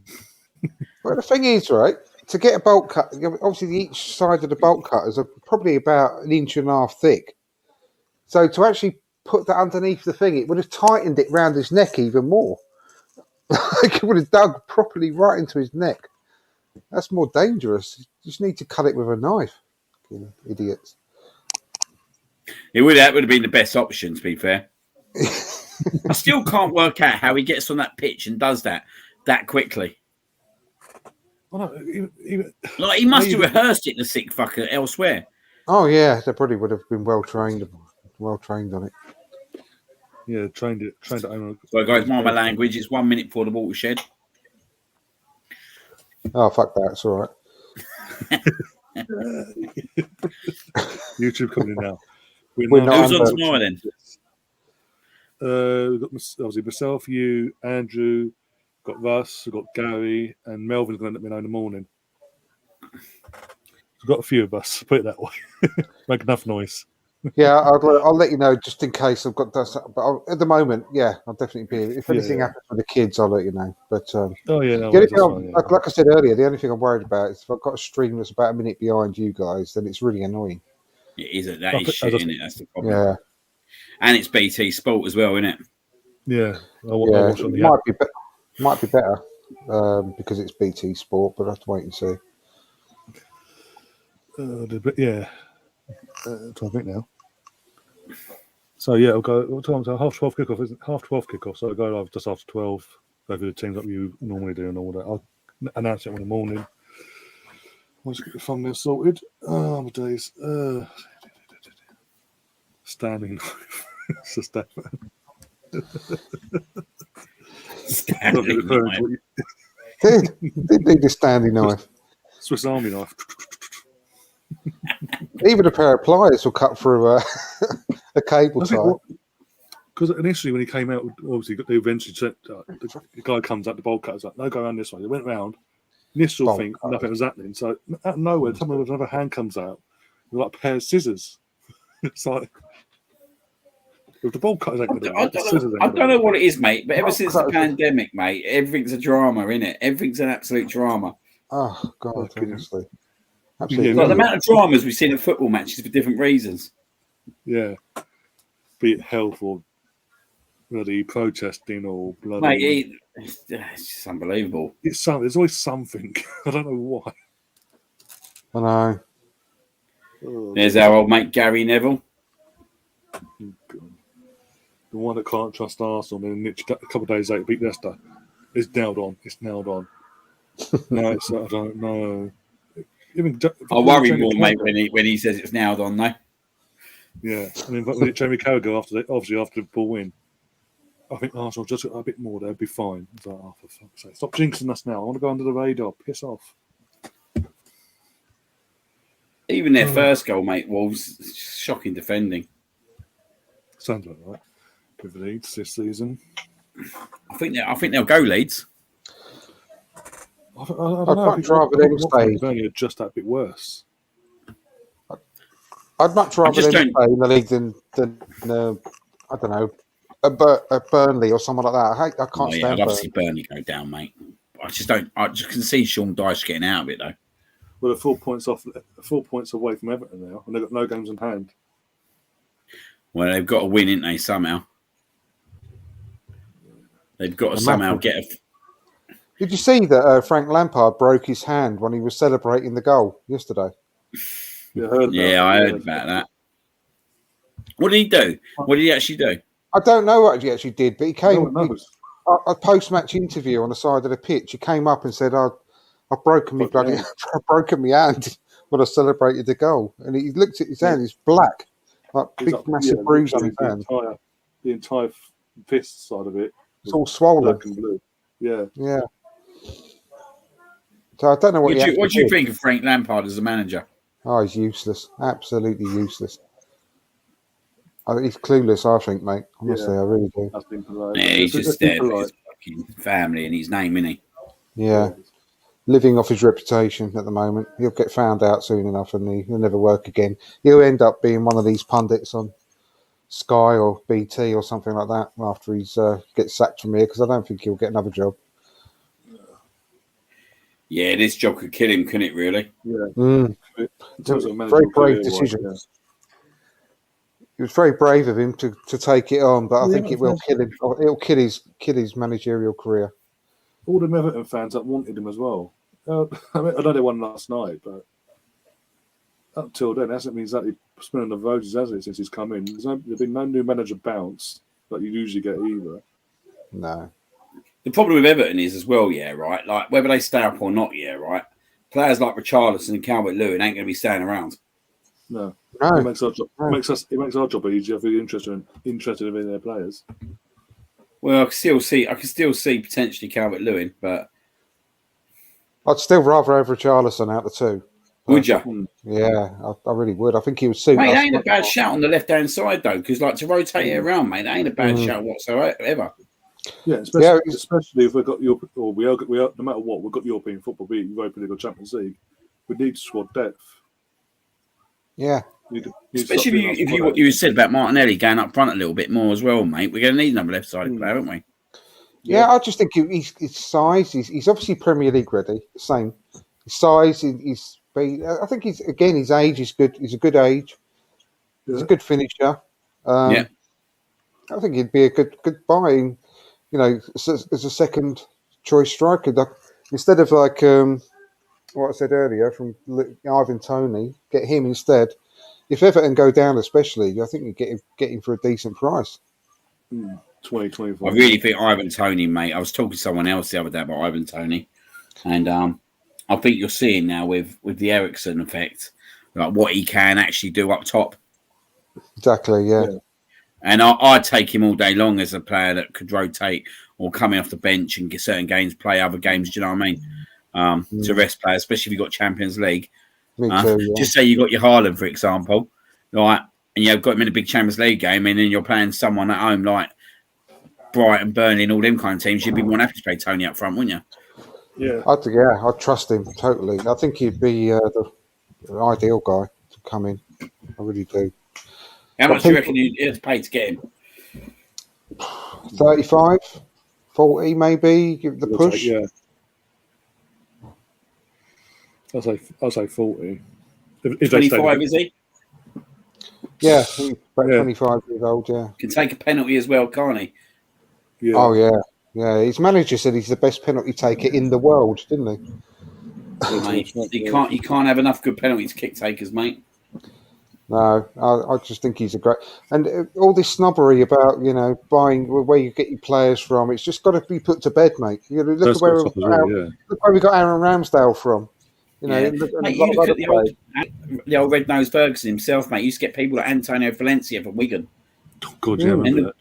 Look how good he was, mate. Like, sometimes you got to take like the lower teams, best players. Definitely. You look where Jurgen Klopp bought a lot of his players from. Look Mane. Exactly. Mane, Southampton, Newcastle, Virgil van Dijk. They've just been relegated. Yeah. Andy Robertson from Hull. Yeah, exactly, mate. We're a strange fan base at times, isn't we? That we think that we just got to buy a Real Madrid or a Barcelona player every time. People think, he's not good enough. And they won't give you a proper reason why Ivan Toney's not good enough. Have you actually watched him and studied how he played? Because I enjoy watching him. When I see Brentford play, I watch him a lot of the time. His movement and the way he links up with players. He's such a good technical player. If he played with better players around him, it would just improve him even more. I think he'd score a lot of goals for Arsenal. He really would. And I see. Remember how we used to have that really good sort of interchange link-up play with Giroud on the outside the box, on the edge of the box, with his little touches and flicks. I think that Ivan Toney's got that in his locker in abundance. I think he will be able to link up with Saka, Smith Rowe, and Martinelli really well, like a Lacazette does now. But he's got those little flicks as well that Giroud used to have, if you remember. I'd even take Calvert-Lewin as number 2, but I don't know if you get him as that kind of player. If you've got someone else, and I think the money as well will be a lot more. So I think Tony's definitely the ideal solution, and I think there's a good ceiling with him as well at a bigger club. Yeah, I think so. Yeah, definitely. The only thing that worries me with Calvert-Lewin is obviously he's had a terrible season with injury. And he's since he's come back, a lot of the Everton fans, have been critical of his performances, the way he's come back because of since the injury, and it worries me a little bit. Is he fit though? Do you know what I mean? This is it. Yeah. It does worry me whether he's going to be the same player again. I'm not saying he's going to be like it forever, but we need to see a good run of form from him again because he's had a very bad season overall. Yeah, he ain't been great, has he? No. He's had 6 games, 7. I think it was his 7th game yesterday since he's come back, and he hasn't scored yet. But you look at a player like him as well, though. And I do sit there and think as well, though, like if he's got a team around him, like he's got like the Mm. Odegaards, the Sakas, the Martinelli, I think he could be like you see the bit of quality he had yesterday. Yeah, definitely. Yeah. When he did set up that goal, I do think he could be. But there are the same concerns about his fitness. But I do think if you could get his fitness right, I think he could be a good kind of option to have. But I think he'll cost a little bit more in terms of cash money. Then that's the problem. He doesn't strike me as like a real sort of, that he's going to score a lot of goals. Like he's going to be really prolific. But I do think he's a good player. I do think he's got a lot about him. But whether he's going to be like one that could potentially come up with maybe a 30-goal season once in a while, like we used to have with Van Persie and with Henry and all those types of players, I don't know. I don't know if he's much more of like a 15 to potentially a 20-goal to see, which is great because we haven't had that for a while now. But I'm just like, really like to get someone who's got a potential of having a real amazing season, like a Van Persie, that type of guy who could just go really prolific for us. But I know I'm pushing the boundaries there a bit with my wish list, but I don't see that with Calvert-Lewin. I don't see that he's going to be a massive goal. I see him sort of maybe sort of Giroud levels of like the 15, 16 this season, maybe. Do you know what I mean? We were supposed to be someone like Spurs went for him, Kane went. Because there ain't many options, is there? Like you said earlier on, there ain't massive options out there for a striker. Like everyone's hunting down a striker, isn't they? And it makes it hard. Yeah, very much so. I'm really, it's really tough with the mate. Obviously, we're not going to say his name again, but we know that the ultimate target. but taking him aside, who is there realistically? I don't know. Well, taking him out of it, mate, I think Calvert-Lewin's well up there, just because the options are pretty much slim in terms of. It is a big punt to go for Ivan Toney as your first choice. Oh, I wouldn't go for it. I wouldn't say that, but I want him in the squad, 100%. Yeah, I definitely want him in the squad. Absolutely, I'd absolutely have him in the squad. 100%. Do you know what I reckon? If just because of the way that they play and the size of them and the way that he runs himself into the ground every game, I think that if you had the choice of two in our team, out of Calvert-Lewin and Richarlison, I reckon Richarlison would score more goals. That's only my personal opinion because of the way he plays football. I think he'd be more prolific. I haven't really thought about Richarlison until now, but when now you say it, he wouldn't be. I wouldn't rule him out as an option. He just seems to be the all action. Someone that's really, really desperate to score goals all the time. He's like like I say, he's everywhere, isn't he? He's really good in the air, which we need someone like that with a massive. He's a really big unit as well. We need that physical presence up there. He holds the ball up well. You can play with his back to goal, but he's got a real good burst of pace as well, isn't he? Back to stage pace as well. He's got a bit of everything, really. He has, hasn't he? I'm not saying like he's the best striker in the world or anything, but he's still young. He's Brazilian as well. You know what Edu likes is Brazilian players, and he's probably got a connection there from somewhere. So that is the other connection, isn't it? Yeah, and he might like to link up with Martinelli, wouldn't he? Yeah.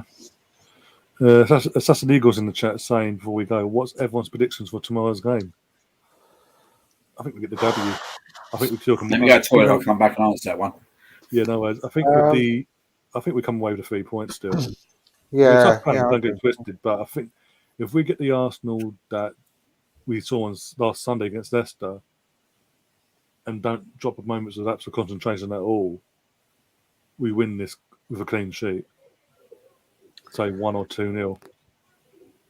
Yeah, I think it's going to be. I'm umming and ahhing about whether to say 1 or 2-0. I think it's going to be quite tight. Maybe 2-1 potentially, because obviously we've got Coutinho and. I think Coutinho's the main thing. If we can keep him quiet and stop him from pulling the strings, Villa struggle. I mean, West Ham did it last week, and look what happened there. Yeah. I'll go for a 2-1. 2-1, I think. Because they've got you've got some good midfielders there as well, and that could cause us trouble. Ollie Watkins has scored 3 in 3 against us somehow. I don't rate that guy at all. I really don't like him. But, yeah, he's got a record against us. So I'll go 2-1. I'm confident we'll win. But I think they could nick a goal, make it a bit nervy. How about yourself, Liam? Yeah, 2-1. That's what I'm going for tomorrow. 2-1. I think it's going to be one of them games where we're going to be living on the edge at the end, last 10, 15 minutes, like we were against Watford. But as I said, I've said it throughout the show. I think we're better suited away from home, and I think we see the best out of players like Saka away from home as well. And I don't see that being any different tomorrow because Aston Villa won't come to defend. It's not in Steven Gerrard's kind of locker and with the bit of players they've got, and they've got some good players, didn't they? Like you said, like Coutinho. McGinnis a difficult player to play against. Yeah, Jacob Ramsey's doing well as well, isn't he? Yeah, very good player. I like him. So I don't see it being easy whatsoever. And we all know Martinez will want to be playing well tomorrow. He's always got that little bit of ammo against us, so it'd be nice to put one past him again. But yeah, no, I think it's going to be tight. It ain't going to be easy, but 2-1. Do you know what? He's another good player for us to get, Jacob Ramsey. Yeah, long term would be nice, wouldn't it? Yeah, he's another good. I mean, he'd be to play in that left 8 position where Xhaka's playing at the minute. He'd be a great option, you know. Yeah, another one, good English, good young English player. Yeah, Premier League experience. Yeah, there's a lot of talk of Elise at Palace as well, isn't there? Yeah, he's another good player. I heard that as well recently. Won't be against. What's he? 19. They got him for like 5 million or 5 to 8 million, something silly like that. Yeah. And they're talking about 35 million. Do you know what? I've got quite a few Palace mates, and they think he's absolutely top notch, and he'll end up at a massive club. Yeah, they've got Eze as well, who I really like. Yeah, he's good, but he got injured, didn't he? And that was unfortunate for him because he was just breaking into the England squad at that point. I know. Yeah. He's a really good player. He's actually done a really good job there for Vieira, isn't he? When you look at it. You look at the situation he walked into as well in terms of 40 members of his playing staff, our players, left on the free. He literally had to come in and just start scouting and bringing in bringing in players he brought in. I mean, what was it, the Gallagher kid? Conor Gallagher got him from Chelsea on loan. What a revolution that could be. He looks a great player as well. I mean, he's another option we could go for another midfield player. Conor Gallagher, forgot about him. Yeah, he's brilliant. He could be a good number 8, mate. Yeah, very, very good. He could be a very good number 8. He'd fit in perfectly with his team as well. He would be. I don't know how much Chelsea want from him, though. Sorry, if you noticed, Zaha. That's why I asked the government how much they want for him. They got the government. How much can we have Conor Gallagher for, Mr. Treasurer? But yeah, if you notice as well, since Vieira's come in and obviously the season they've had so far this season with under him, that Zaha's not just doing this come and get me sort of plea at this time of year. He's not saying up. Well, I might be gone. I might not. But he's just getting on with his job. He's keeping quiet and just getting on with it. So he's clearly doing something, right? He's stuck there now. Yeah, the money he's on his age. He's stuck. Yeah, he's I think his biggest problem was at the time. Yeah, right. If he didn't go Man United and he had stayed at Palace for a few years, then he would have got the right move to the right club. But that move to Man United with Ferguson leaving absolutely crippled him. And he went back to Palace, signed that big deal, and then he was fucked at that point where we weren't going to pay 80 million for him, but I get why Palace wanted it because that's what he was worth for them to stay up. Do you know what I mean? He was their main asset, and he's literally been their main asset for years. And it's a bit like Kane, innit, at Tottenham. They've actually screwed themselves over with the contracts they've signed. Become indispensable for them, for the club. Yeah. I like that comment by Stefan. I've just seen. Ref must always have a whistle cards, handkerchief, and a Stanley knife. A Stanley knife. Brilliant. That's really good.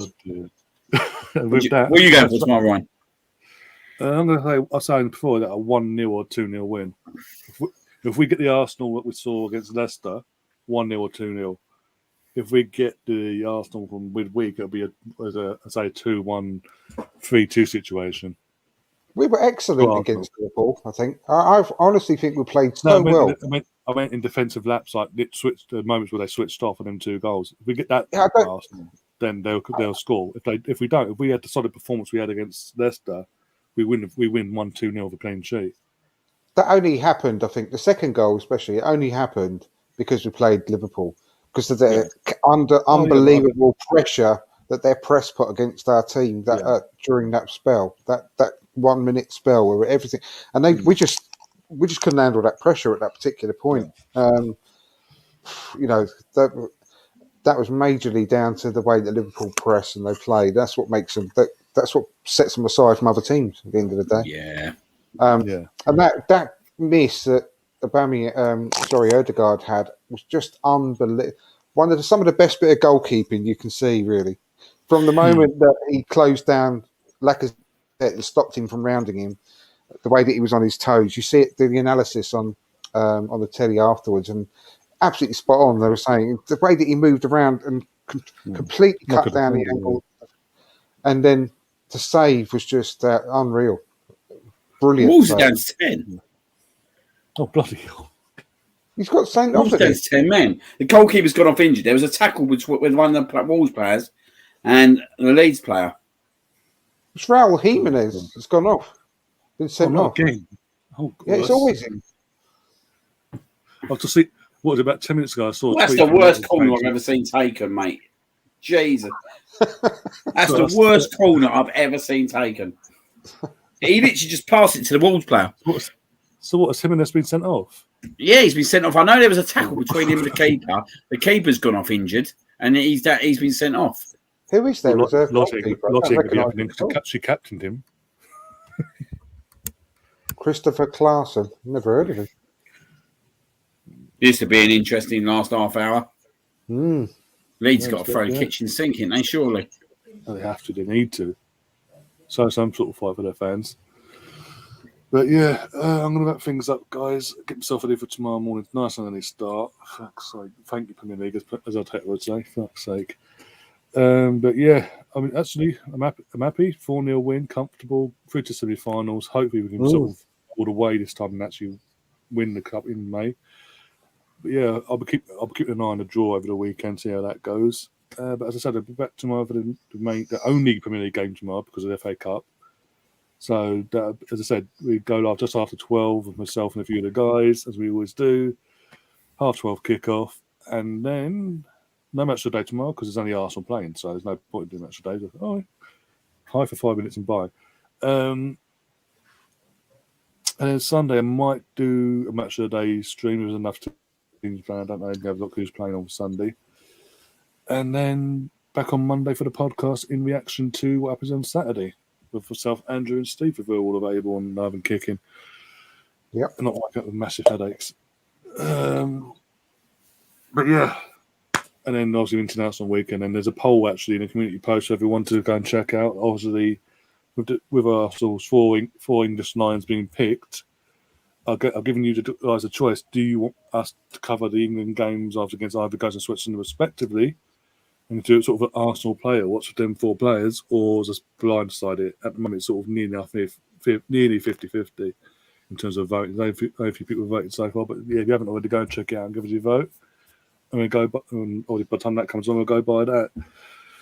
But yeah, I mean, thanks guys for coming along, keeping us company in the chat, and obviously Liam and Andrew, thanks again for tonight. And we'll hopefully see you both tomorrow with the rest of them, and hopefully the lads can get a double win in under 24 hours. So yeah, mate. Before you go, there's another geezer being carted off at the Wolves game stand. They're literally carting him off now. Oh my god! I don't know what's happening. You weren't showing, but you just see the fan being carted off. Oh, a fan. Yeah, fan. No. God. One of them. No, but they've caught him pretty quickly. He hasn't done nothing to disturb the game. No, it's basically a protest that tried to get on the pitch, basically. Yeah. Oh, my God. I say they must have had one in the first half for all that injury time at the end of the first half. Yeah. Can't be another mad fucker. Probably the same person. Probably come onto the pitch with a chainsaw and cut his leg off, cut his own leg off in front of everyone on the pitch with a chainsaw. Hi, kiddies. Get a load of this. Can't make it up, can you? I know. Oh yeah, just seen it now. I reckon most of these clubs going down the gardening centre now, mate. Get their tools. Yeah, the Premier League sent an email out last night to all the clubs in the FA Cup and all that. Get your gardening tools in just in case. You might need them. And don't forget your Stanley knife. Absolutely ridiculous, mate. Oh dear. Anyway, boy, guys, see you later. See you later. See you later, mate. Bye. See you later.